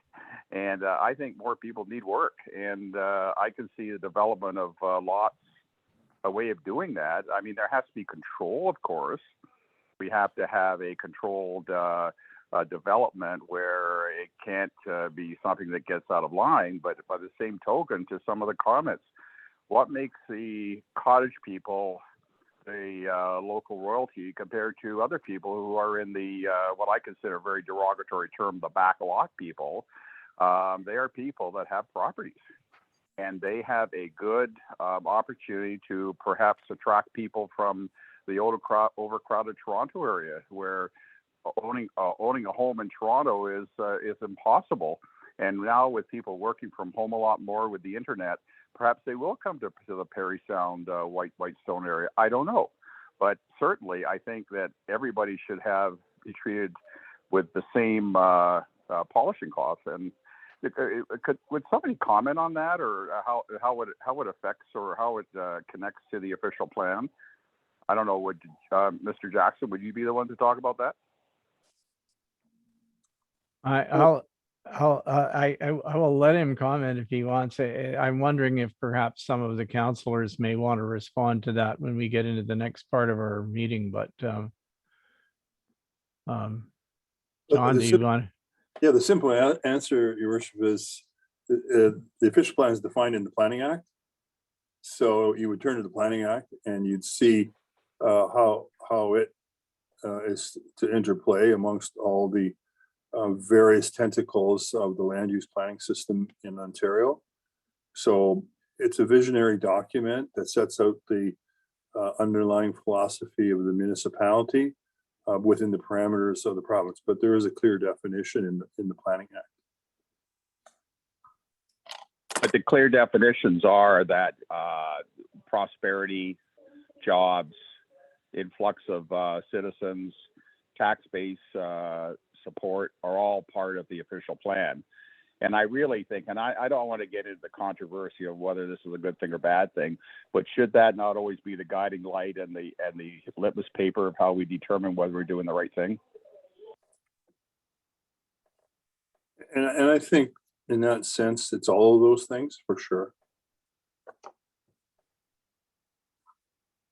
So I guess we have to let our conscience be our guide and use good logic. And you know what? The lake people have an opinion and the backlot people have an opinion. And we're all good people trying to work in this area. And I just wish somehow we could all just make this happen in a balanced way that everybody is happy at the end of the day. I mean, I own a cottage property, and yeah, would it be nice to, would it be, but not against my best wishes to have a bunch of houses at the back of me? No, but my daughter bought a condo in Toronto with a beautiful view of the CN Tower. And 2 years later, they built a apartment building right between her and the CN Tower, and she lost that view. That's the way it goes, you know. I don't know if that's applicable here or not, but that's a good story. Anyway, thank you very much. Okay, thank you. We're coming up on 2 hours into the meeting. I'm going to ask one more time if there's anybody else who hasn't spoken who wishes to speak, and if not, perhaps we'll move on to the council deliberation part. I'm not seeing anybody on my list here, but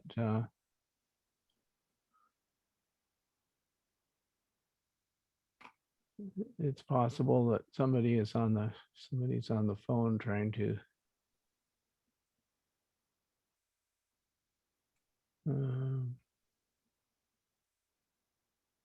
Okay, it doesn't look like there is. I know I'm there there. Okay, go ahead. Who is this, please? Yeah, hi, it's Jim Anderson calling. I'm on Wawash-Cache.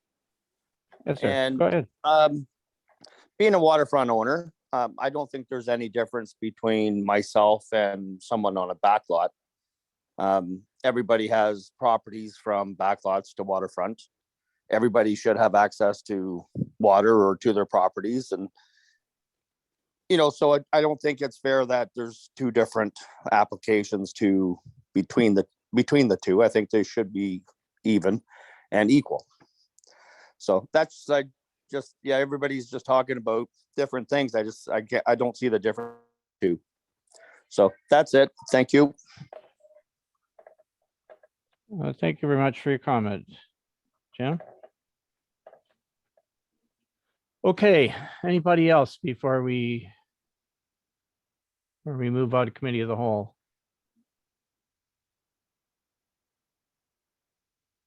All right then.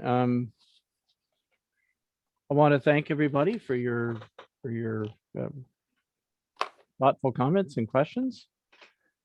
And now we'll see what council wants to do with this. Can I get a mover and seconder, please, to reconvene into the regular meeting? I'll move, Councillor Woods. Thank you, Councillor Woods. Seconded by I'll second. Councillor Gorman Matthews, seconds. And it is approximately 8:26 p.m. Okay, all in favor of moving back into regular session, or I guess I should ask if anyone's opposed.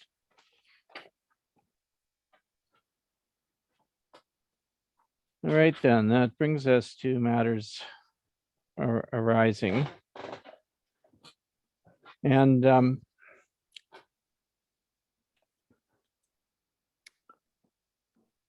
there are, before we start there, I guess there are a couple of possibilities that we could, that we could take. One is to, I can ask for a motion to approve the amendment as presented and direct staff to prepare a bylaw in support of the official plan amendment. That's one possibility.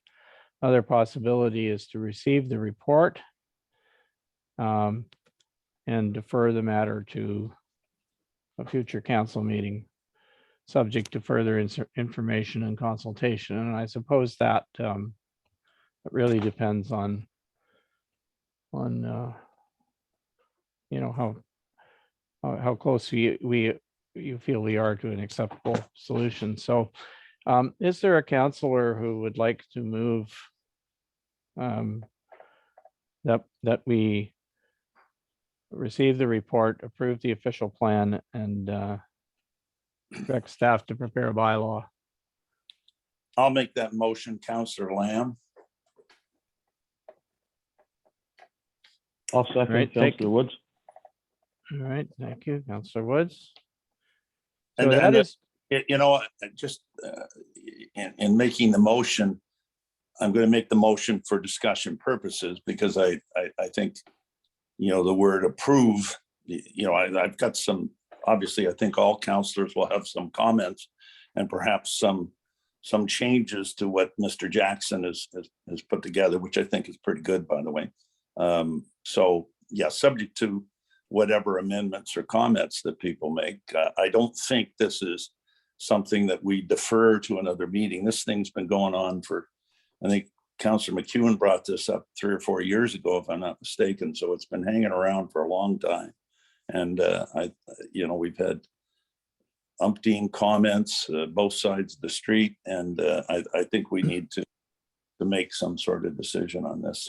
So in moving it, I move it, you know, under those, you know, for discussion under those sort of guidelines. Thank you. okay, thanks. And did you want to carry on and speak to it, Councillor Lamb, or do you want to let somebody else go first? I'd be interested in what you think on it. Well, I mean, I yeah. you know, I have my thoughts, but again, you know, if you want me to go, I will.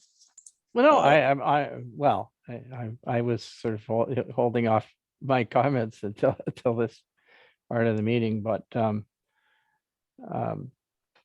I guess I would, you know, I certainly have some sympathy for the, you know, for the different positions that have emerged around this.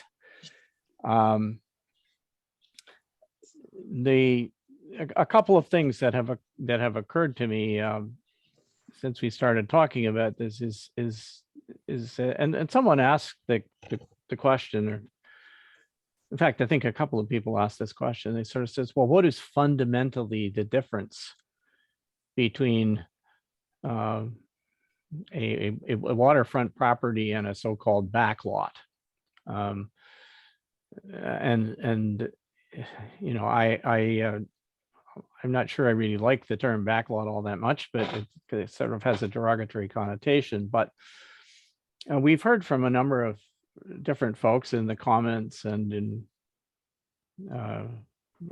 not just tonight, but before, that there are quite a few different situations that occur. And in fact, I had asked our planner to sort of do a comparison of, well, what are the rules that affect how you would develop property that is in waterfront, and how would you develop, what are the rules that you would use to develop property that is a so-called backlot? And they still appear to be different. And obviously some people are questioning why. And I guess I have to question why to some extent.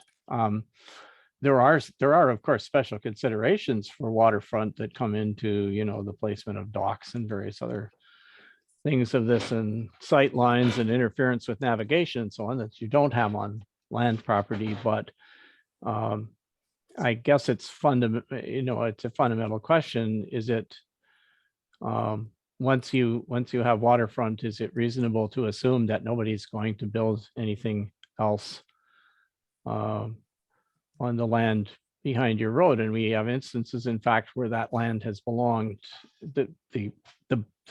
the owner of the road is the backlot persons, but it's the owner of the backlot, so the owner of the road has consented to have rights of way across his property for the private driveways that lead to the cottages, but is prevented from building a residence on it himself.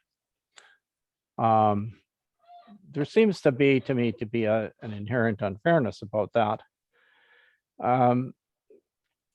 We're also making some assumptions, I guess, and the first assumption is the one that we've inherited, which was that people would build cottages and they would only be used seasonally, and therefore the road only had to be passable in the summertime.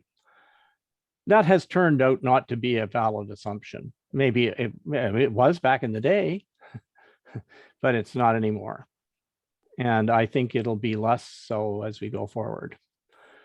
So on the other side of the coin, we're making the assumption that anybody who was going to build on a backlot is building a permanent residence that they're going to use all seasons and need access to.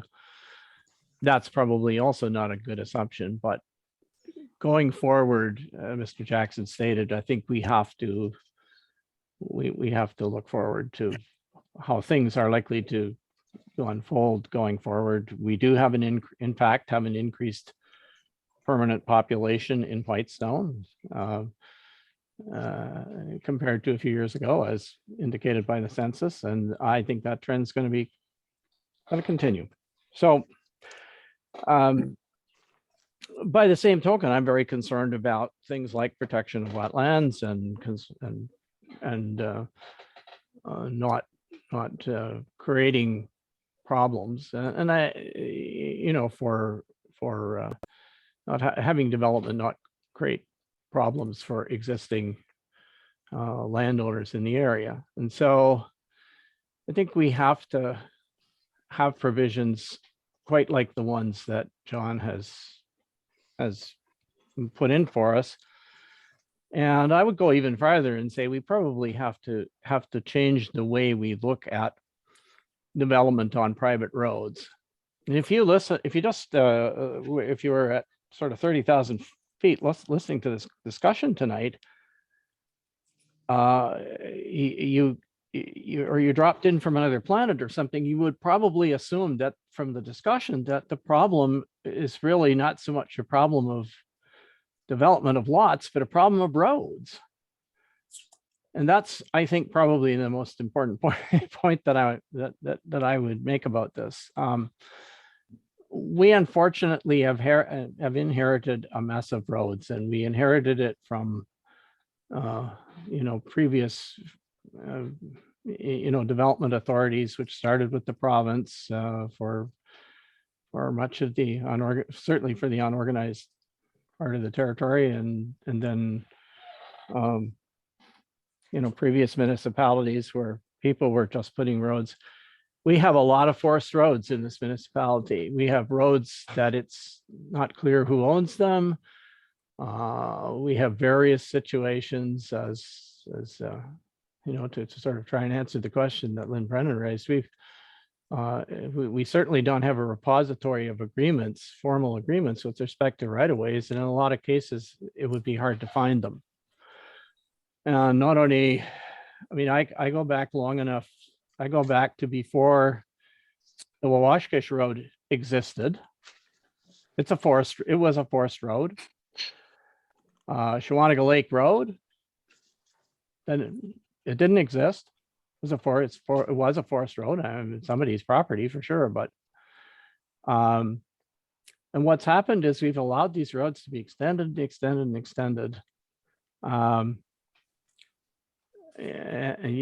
As development has occurred, and in some cases the road has not kept up with the traffic or the usage, or they were never built in a condition to really allow them to be properly maintained, most of them. So we're in this dilemma. We can't just go around and start assuming them, but we have to have some way forward. So that's, I don't, to cut to the chase here, I don't know if there is more work that does need to be done on this. It may not be with respect to the development. I'm not concerned about major subdivisions going in on back lots, because those things I believe are going to require very exceptional approvals, and I'm not sure that most of the areas that would qualify for them would make any sense to do that. So that isn't a concern that I'd have, but the limited development is of them is not a problem for me. And I guess, and I hope that we can do it in a way that addresses the concerns that folks have raised, so that they don't see these, these dire consequences that they think are gonna happen to the cottage country itself. Because I do want to preserve the experience that we have as much as is possible. I still believe there's some room for others to enjoy it. So that's kind of where I'm at. I think we're pretty close to a solution. Yeah. Thank you.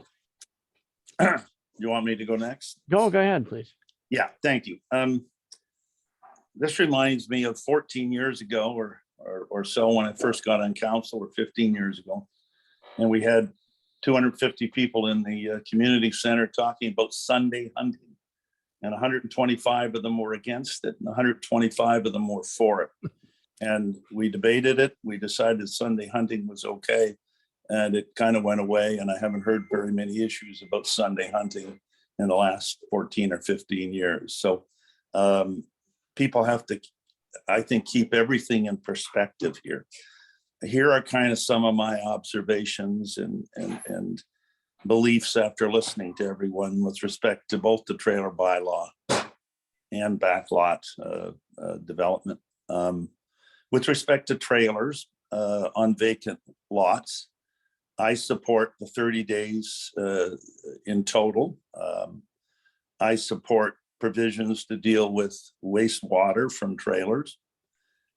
I believe there should be a restriction to one trailer on each lot. And I believe that no trailer should be grandfathered, except those that were grandfathered back in early 2000. I don't even know whether there's any of those left, but there were a few that were grandfathered initially when we brought the trailer bylaw in 20 years ago. So those are my thoughts in terms of the trailer bylaw. I don't think there's much controversy in the municipality with respect to this. And I think we just need to get on and pass this and ultimately a trailer bylaw. When it comes to the back lots, we've got to remember here, we're talking about 60 lots or so. I share what the mayor says about, we're not talking about big subdivisions going in and this sort of thing. And we need to keep that in perspective. I believe that we should not pass anything, and I think this goes to maybe what Councillor McEwen was trying to say. I don't believe we should pass anything that says we discourage development on back lots. Like, we've gone through all this, now we're going to discourage them. Oh, but we're going to allow them. I don't think that is the right statement. I think the statement has to be something like, the municipality will allow new development on existing lots of record on existing roads, or something to that effect. Make it in the positive, not in the negative. I believe that all land needs to be treated equally in the 21st century. This isn't 1970 or 1980. This is 2022. We can't have kind of waterfront owners on one side of the road with one set of rules, and on the other side of the road, they have a different set of rules. I think that the rules substantially have to be the same, obviously with some minor differences. I also don't believe that council should be setting standards on private roads, like slope and turnarounds and things like that. This is a very slippery slope that I don't think we should get involved in too much. Having said that, I do believe that people who, if they can now develop these backlots, I think they should agree in writing to participate in road maintenance. There's nothing wrong with that. And along with the other owners of the road. I also believe that owners of these lots need to show us that they have deeded access and that they'll sign an agreement to absolve the municipality from any liability. And that any of these year-round that year-round private or unassumed roads will have year-round access for emergency vehicles. I think that takes care of some of the issues with respect to private roads, but that's as far as I would go in terms of regulating private roads that we don't even own. I realize that there probably will be some rezoning that will be necessary to make these backlots, whatever, rural residential or exception or whatever. But I think once we make this decision, I don't want these owners to have to continue to relitigate this issue, in order to be able to build. I also believe that existing regulations, which are enormous, will address many of the issues that people have, including things like environmental issues and septic setbacks and septics and setbacks and M&R requirements and all those things. There's all kinds of regulations. I don't believe that a properly installed septic system on a back lot will have an adverse effect on water quality on our lakes. I also believe that we should, of course, limit at this point development to these 60 or so lots of on record on current existing private or unassumed roads. No more, no less. If council or some future council decides to expand that in the future, they can do that or not when we do a full review of the official plan. I also have a concern with respect to the statement on character. I like others who have mentioned it here. I find it very subjective. I find it vague. I find it, kind of hard to define. And I don't know. We've got to really look at that. Anytime you put a house, cut a tree down, people are going to say, "Oh, it's changed the character of the neighborhood." And I don't know. I think it has to be simpler than that. I'm not necessarily saying we remove it, but it just opens it up to kind of a relitigation of every time somebody wants to build a building. So, those are kind of sort of my thoughts. I think we need to move on. I think I'd ask Mr. Jackson to think of some of the thoughts that I've had and to incorporate them in a proper bylaw that would come back to council. And at that time, we would approve it. We wouldn't prove it tonight as is. I think that's not good enough. I think it has to come back to council as a bylaw, and we can finalize it at that time. So those kind of are my general thoughts. Hopefully they're clear and concise enough. I've tried to listen to everybody on this issue. I know you're kind of damned if you do and damned if you don't. There's people that want it and people that don't. But if Whitestone is to grow, if Whitestone is to develop, then this is a small step in that direction. If we don't do it, what are we going to do? Just put a stop sign out on the highway and say, not wanted in Whitestone? I don't believe that. We need to be able to grow. Growth will be able to allow us to either spread the costs in the municipality to in a fair manner, or be able to add more services in the community. So those are my thoughts. Thank you very much, Mr. Mayor. And if anyone on council disagrees with what I have said, I encourage you to come forward and tell me where I'm wrong. Thank you. Hey, thank you, Councillor Lamb. Who among the councillors would like to go next?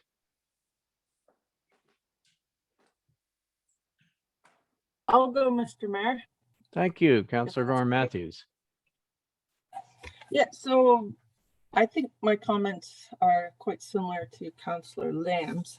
I would certainly support, I think John Jackson's done a lot of work in defining this use of the backlots very well. And I think if we can limit ourselves to the existing backlots and not look at creating more backlots at this moment and get a feel for how this process works, I don't see any harm in that. In terms of environmental concerns, I think that using proper site plans and that type of thing will actually have less impact than waterfront lots have on lake water quality.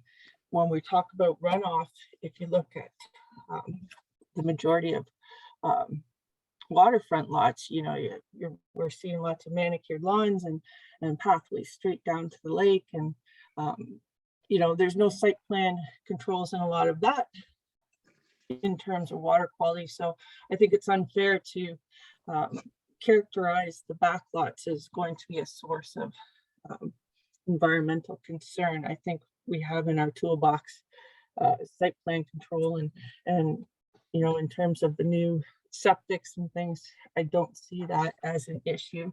I guess my biggest concern would be in terms of the cost sharing for the road maintenance. What I hear from a lot of people that are already on these private roads is not everyone is participating in contributing to the costs and to the work of maintaining these roads. There is an unfair imbalance. And I'm not sure as a municipality how we are going to enforce and ensure that these new lot owners are contributing their share when there are others, their next door neighbor across the road isn't contributing, or some such example could very easily happen. And I was just, yeah, and in terms of characterization, I'm just looking at my notes here. I quite liked Graham Keene's comment about the CN Tower, being able to see it. You know, none of us as humans, we're all kind of adverse to change, and we like the way that everything looks around our community for the most part, and it is sometimes hard to accept neighbors and changes, and you know, as time goes on, you even forget how things looked before. So I think it's unfair to assume that developing a backlot is going to have a negative impact on a waterfront lot. You know, I think if we stick with the larger lot sizes, and we can avoid those. In terms of the trailers, I like that we've included the wastewater. My other thing from the last meeting was about having emergency access and ensuring that there's 911 numbering on these lots to make sure that there's safety. My only real concern is I'm not 100% sold on the 30 days. I think it's unfair to dictate to someone how they can live on and enjoy their property if, you know, in terms of the types of trailers there are now, and if it's hooked up to a wastewater system, I don't see why someone can't enjoy their waterfront property or any type of property in Whitestone in a trailer in a safe manner. We have the bylaws in terms of keeping your yard clean. I know trailers are sometimes associated with a lot of storage issues, so things are outside in the yard.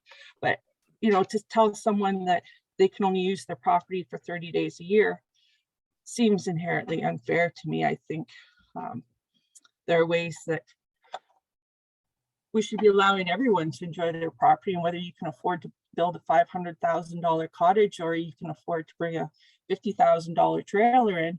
I'm not sure if I agree with that, the 30 days. And that's all I had in my notes for now. Thank you, Councillor Gar Matthews. Who's next?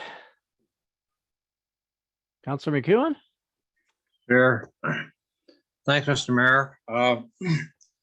Appreciate folks visiting tonight to indulge in this. We've been reviewing backlots. It seems like for a very drawn out period of time, and it's for good reason, because there's a heck of a lot involved, and it affects so many people in different ways, both physically, emotionally, and otherwise. I think the concept of permitting permits on vacant land, there is a concern by many. Like, one would be, what use is it going to be? Is it going to be a visual issue? Is it going to be, are there going to be environmental issues, road access type issues? I think those kind of things have been discussed pretty pointedly tonight, and I personally don't see them as being major issues going forward. Hopefully, folks on backlots and coming into backlots will be kind of out of sight, out of mind. And I use Lorimer Lake Road as an example of a road that I'm really pleased with. When I went Lorimer Lake Road from 124 till you get in past the landing in Schwanigal Lake, it's township road, but it's treed, heavily treed. For all intents and purposes, all the road, it's like a backlot scenario. All the homes are on the left-hand side going in. The setback in the trees, the beautiful yards, the beautiful places, and the folks living in there, they really respect and take care of their properties. And I see this as a, I guess, an affordable trend for some people trying to live in this area, because costs have got so high, so difficult to purchase homes and build places and such. So that's one of the premises I look at. And I guess, having grown up in this area, and my wife goes back 3 or 4 generations, 4, I guess, maybe 5.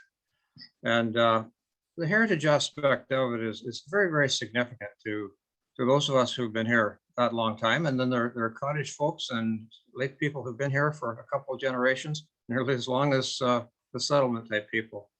So we all have certain personal touches and connections with the area. So from a heritage point of view, I think it's this giving folks who do still own the road and own vacant properties, which I took a look at them, and there are a number of those out there still. Most people still have an opportunity to do something, build themselves a home, build themselves a decent cabin in the bush, or pass it on to some family folks for the next generation. Who knows what can happen. Fortunately, my family is not in the process of doing any of that right at this point. But anyways, and Councillor Lamb hit on a very key note, in my opinion, when I first went through and reviewed.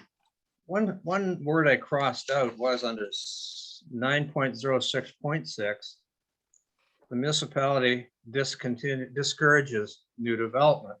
I had crossed that out, and I wasn't sure what to put in there, so at least I said considers new development. That's a little more gentle, but I have to agree with them. Let's open it up to allow new development on private roads.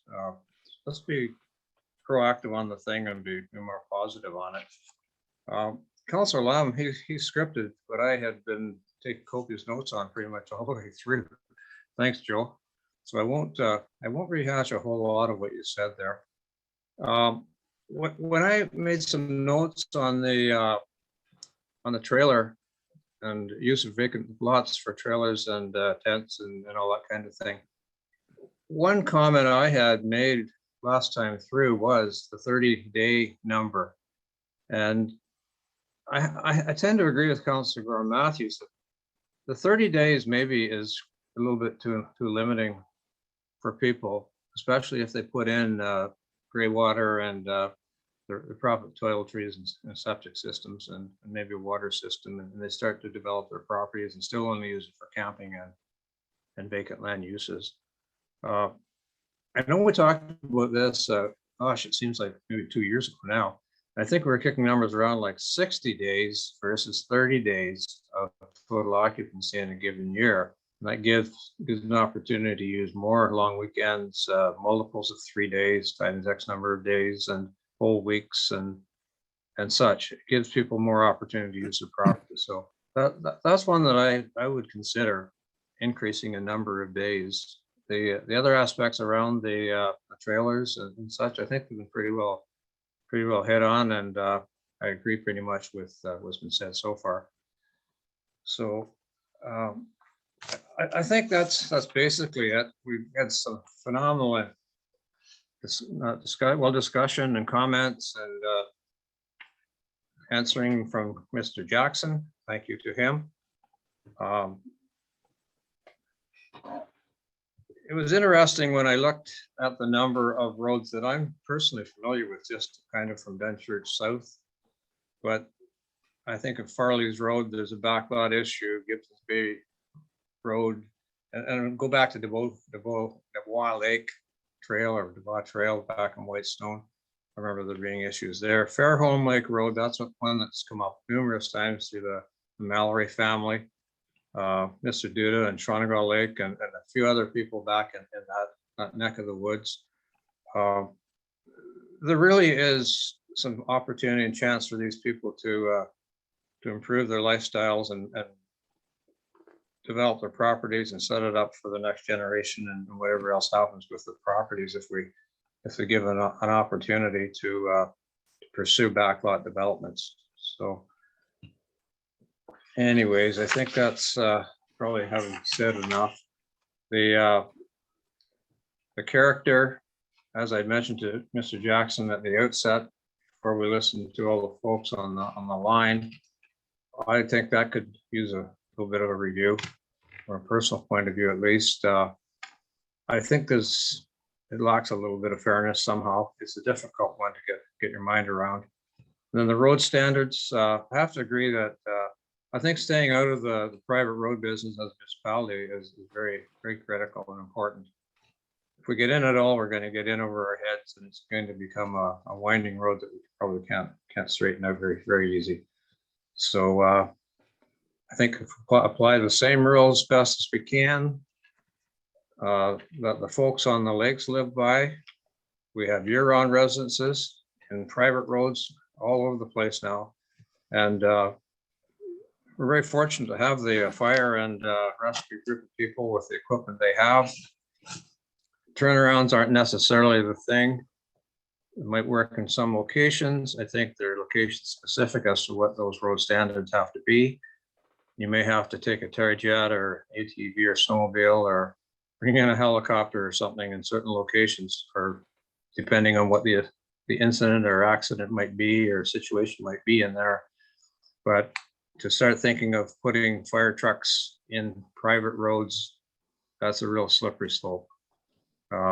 Even Dunchurch Estates Road, which I live beside, probably, if not one of the best private roads, maintained, plowed, sanded, the whole works.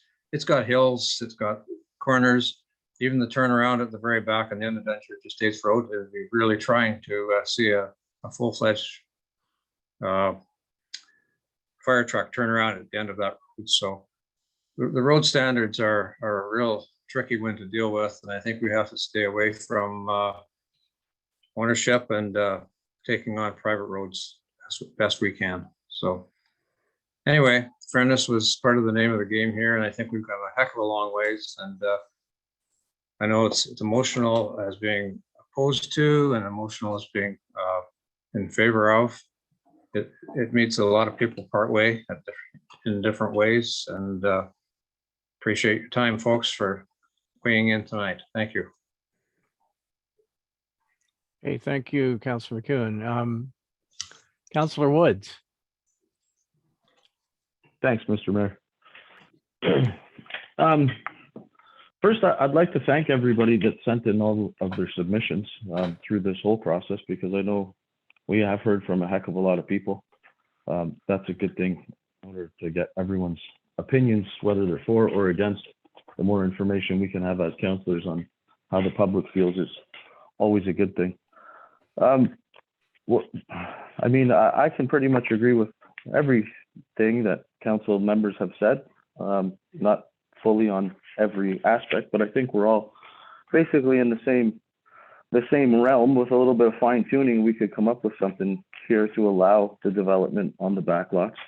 I do understand some of the waterfront properties may have some issues, but I can also agree with some of the issues and concerns that the people that own the larger properties with the roads on them. I mean, most of these people own all of these private roads, and they don't really get to use their property. I don't think, me personally, I don't feel that any development on these backlots would be of any serious detriment to the municipality. I think it's a good thing. Even if we were to, allow people to do small subdivides, if someone owns a 100-acre property and they'd like to take, a couple 5-acre properties off for their kids, they should be allowed to do so. We should encourage that. We do have a lot of checks and balances in place already. If someone wants to develop something, there is a process to follow. As long as we follow our processes, we should be pretty good. As far as getting into private roads, though, I hear what everybody feels about the private roads. There can be issues. Sometimes you don't get people on the road that want to pay their fair share, and it's not right. It definitely isn't right. But I don't think us as a municipality, we should be getting involved in it. That's a private road. It's a private matter. I think we'd be opening up a Pandora's box if we delve too far into the private road issue. But I fully understand the frustration that people have when it comes to having the roads maintained and getting everyone to take part and pay their fair share. Our road grants program, I think, is fantastic. We just upped it for the budget discussion, and more people are taking part in it, and that's going to be key for us getting these roads up to snuff. As far as us imposing standards, I don't know how we would do that, or I don't personally feel that we should even bother considering getting into it. It's all private property. As far as character, that seemed pretty vague to me too. I think we're all basically on the same page. We just need some fine tuning. We definitely have to respect our environment, regardless of what development we're doing anywhere. We're considering building permits on lots that are on a year-round road. We have to look at what environmental impacts might have on these properties. But as far as servicing, people already pay taxes on these properties.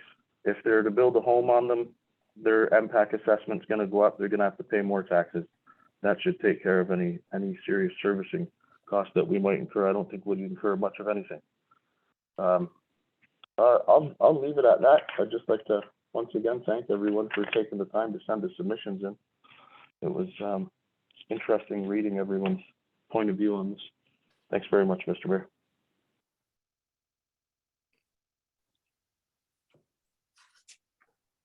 Okay, thank you. I've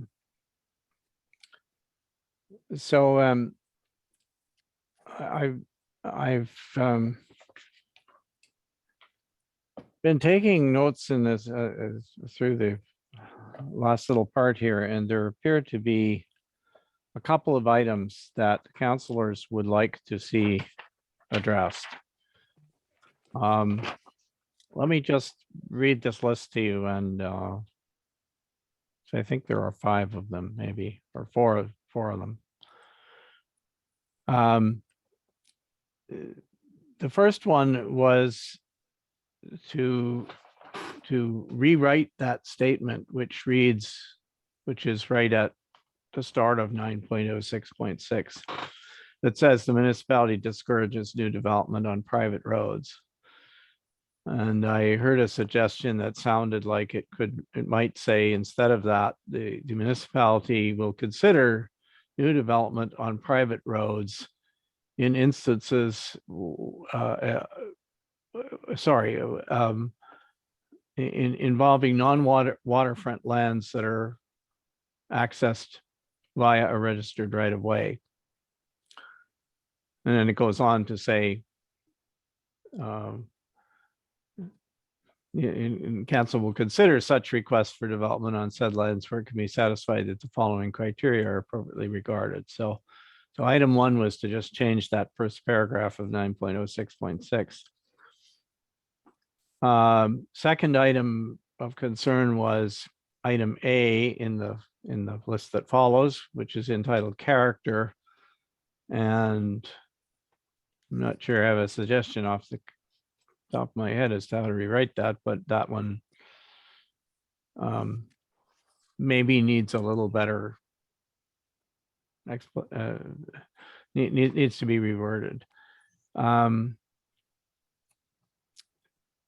The other ones, the one that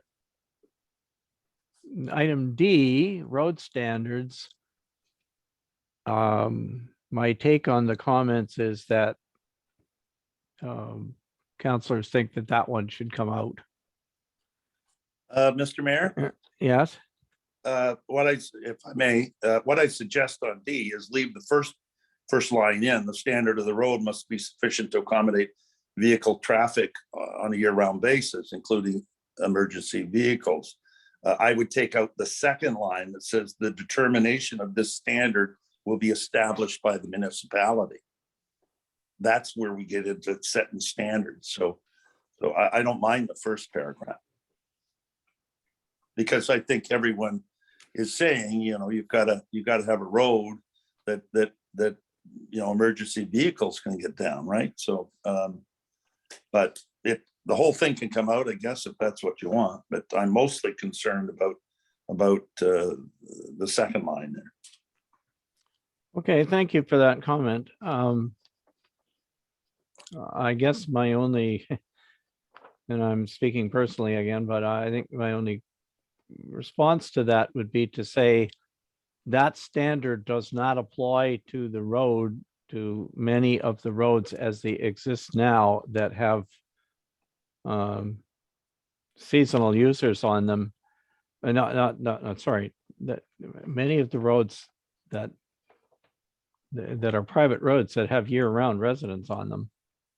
Good, then take it out. That's all. And anyway, so the next one was the 30-day limit associated with the trailer permit was the only other thing, though. So those are the 4 things that and so I'm just taking a look at the motion that was moved and seconded to start with, which says approves the official plan as presented in respect of these 2 matters and the official plan amendment. Would the mover and seconder be willing to consider putting in that with these 4 items being addressed? And of course, these are part of the text of the official plan. These are, the bylaw is simply an instrument that causes the official plan to go forward, but so it's not, these things are not these details are not reflected in the bylaw. They're reflected in the actual amendment to the official plan that,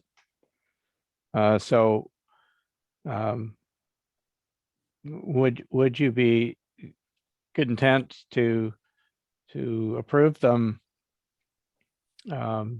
subject to satisfactory amendments with those on those 4 particular items? Yeah, as the mover, I guess Mr. Jackson could take these things into account. Like, if I might talk just to the trailer thing, the trailer bylaw that was in place for 15 years was 30 days. And if you talk to the bylaw officer, he had very little problems with that. If we need to inch that up and make it 45 days or something as a compromise, I think that's fine. But I don't think that 60 or 90 days of a trailer, and again, there are trailers and there's trailers, right? And And what we don't want to do is discourage development and end up with a trailer sitting there that people have no need then to build a building. And so I think there has to be some regulation. I don't think it could be unlimited that you just stick a trailer on, because that's why we had a trailer bylaw to begin with. So I don't care whether it's 30 days or 45 days. But I think what we should do with this motion is just, you know, where it says, let me just get it out here. You know, where it says in the second paragraph, and that the council of the municipality of Whitestone does hereby approve official plan amendment number 2 as presented, etc. I would put that the council of the municipality of Whitestone does hereby approve in principle, subject to comments made by council. So John would then have to take into account the 4 things you're talking about, and then, you know, we would discuss and finalize those things. There's not much to finalize. It's just really a definition of character better, and how many days trailers will be allowed is all I see. The rest I think we're in agreement with. So I think there's a simple little fix in the motion that makes us sort of you know, move on. So does that make any sense? Sure. That's essentially what I was suggesting. Approve in principle, and subject to council comments tonight or something. Yeah, so subject to, all right, we could do that.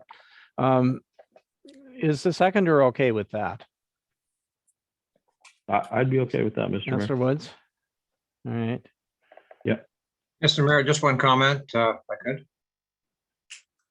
Go ahead. Yeah, Councilor McEwen, I stuck the 60 days in there. I just remember us discussing it coming up before. And Councilor Lamb brought up a good point. When we were discussing something with Mr. Rossiter, I just forget what it was, but that did come up, and maybe it was his comments into OP2 at some point. I don't recall, but he did say that the 30 days was seemingly not problematic. So if it went up marginally, that would be fine. If it stayed the same, just to give Mr. Jackson the message that I would be fine personally either way. Okay, thank you. Are there any other comments about this? Then I'm going to read it back to you just so you I'm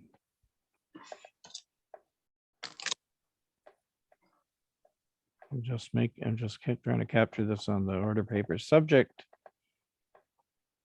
to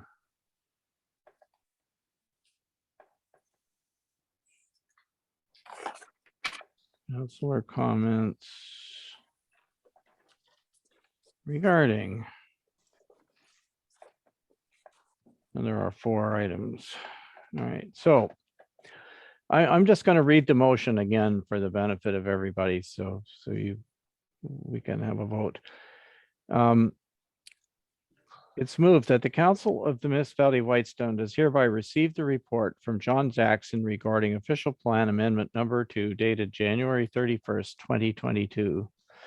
And that the Council of the Municipality of Whitestone does hereby approve in principle official plan amendment number 2 as presented in respect of trailer policy and private road policy as referenced in the notice of the public meeting dated August 23rd, 2021. And that council does hereby direct, sorry.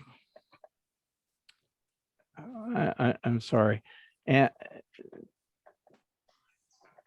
there's a comma there. Subject to councilors' comments regarding, and there are 4 bullet points underneath it. The first one is the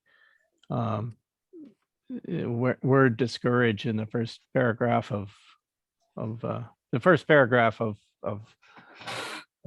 what is it, 6.06, just a minute, back up on the screen here. 9.06.6, sorry. The first paragraph, the use of the word discourages.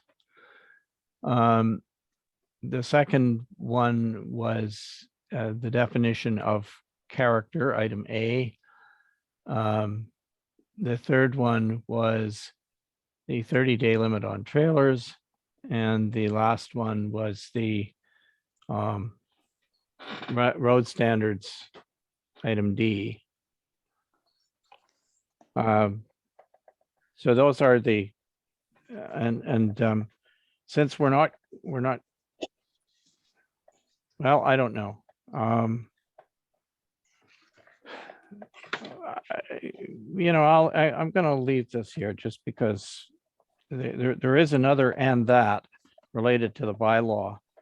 And conceivably, I guess we could do it because it's a separate document. And that council does hereby direct staff to prepare a bylaw in support of the official plan amendment number 2, substantially in the form presented in the above referenced John Jackson report for the May 3rd, 2022 council meeting. So this is presumably when this is going to come back to us.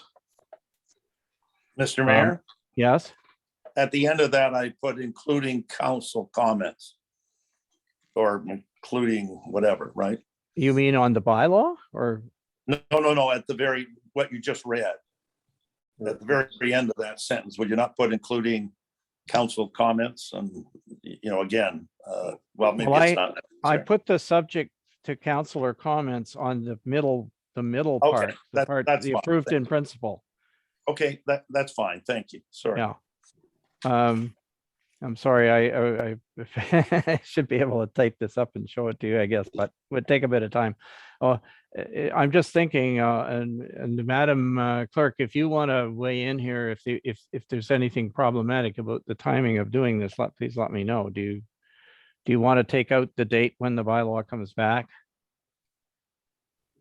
Thank you, Mr. Mayor. I've made notes as you have on all of the councillor comments, and I think that we have ample time to get this ready before the May 3rd meeting based on everything I've heard tonight. And we'll work with John Jackson to make those amendments. Okay, it's not our next meeting. We have a meeting in between. So I was assuming that there was enough time. I just wanted to make sure. Okay, so if the mover and seconder are okay with this, I'll ask, are you ready, council, for the question? And there are no further comments. I will ask our clerk to call the roll for the vote, please. Thank you, Mr. Mayor. Councillor Gore Matthews. Yes. Councillor Lamb. Yes. Councillor McEwen.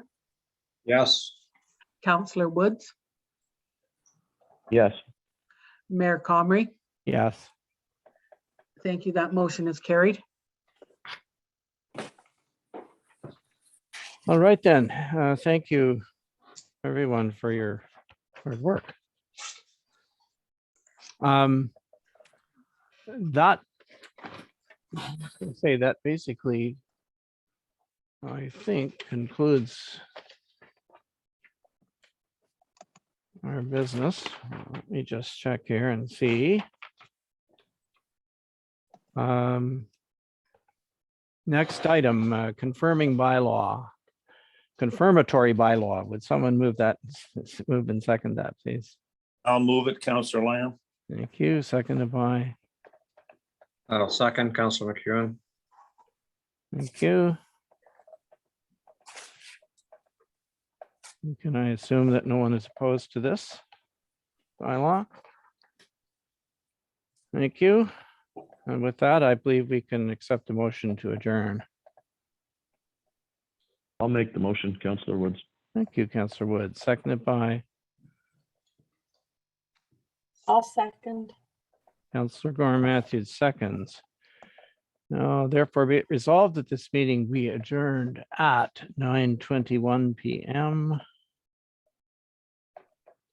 until the regular council meeting of Tuesday, April 19th at 6:30 p.m. Or at the call of the chair, and the chair does not intend to call you between now and then. Hopefully so. Anyone opposed to this motion? Have a good All evening, right, everyone. it's carried. Have a good evening and have a good Easter weekend. Yes, Good you night. too. Ditto Thanks, to you too. Thank you. Thanks, everybody. Good night. Night.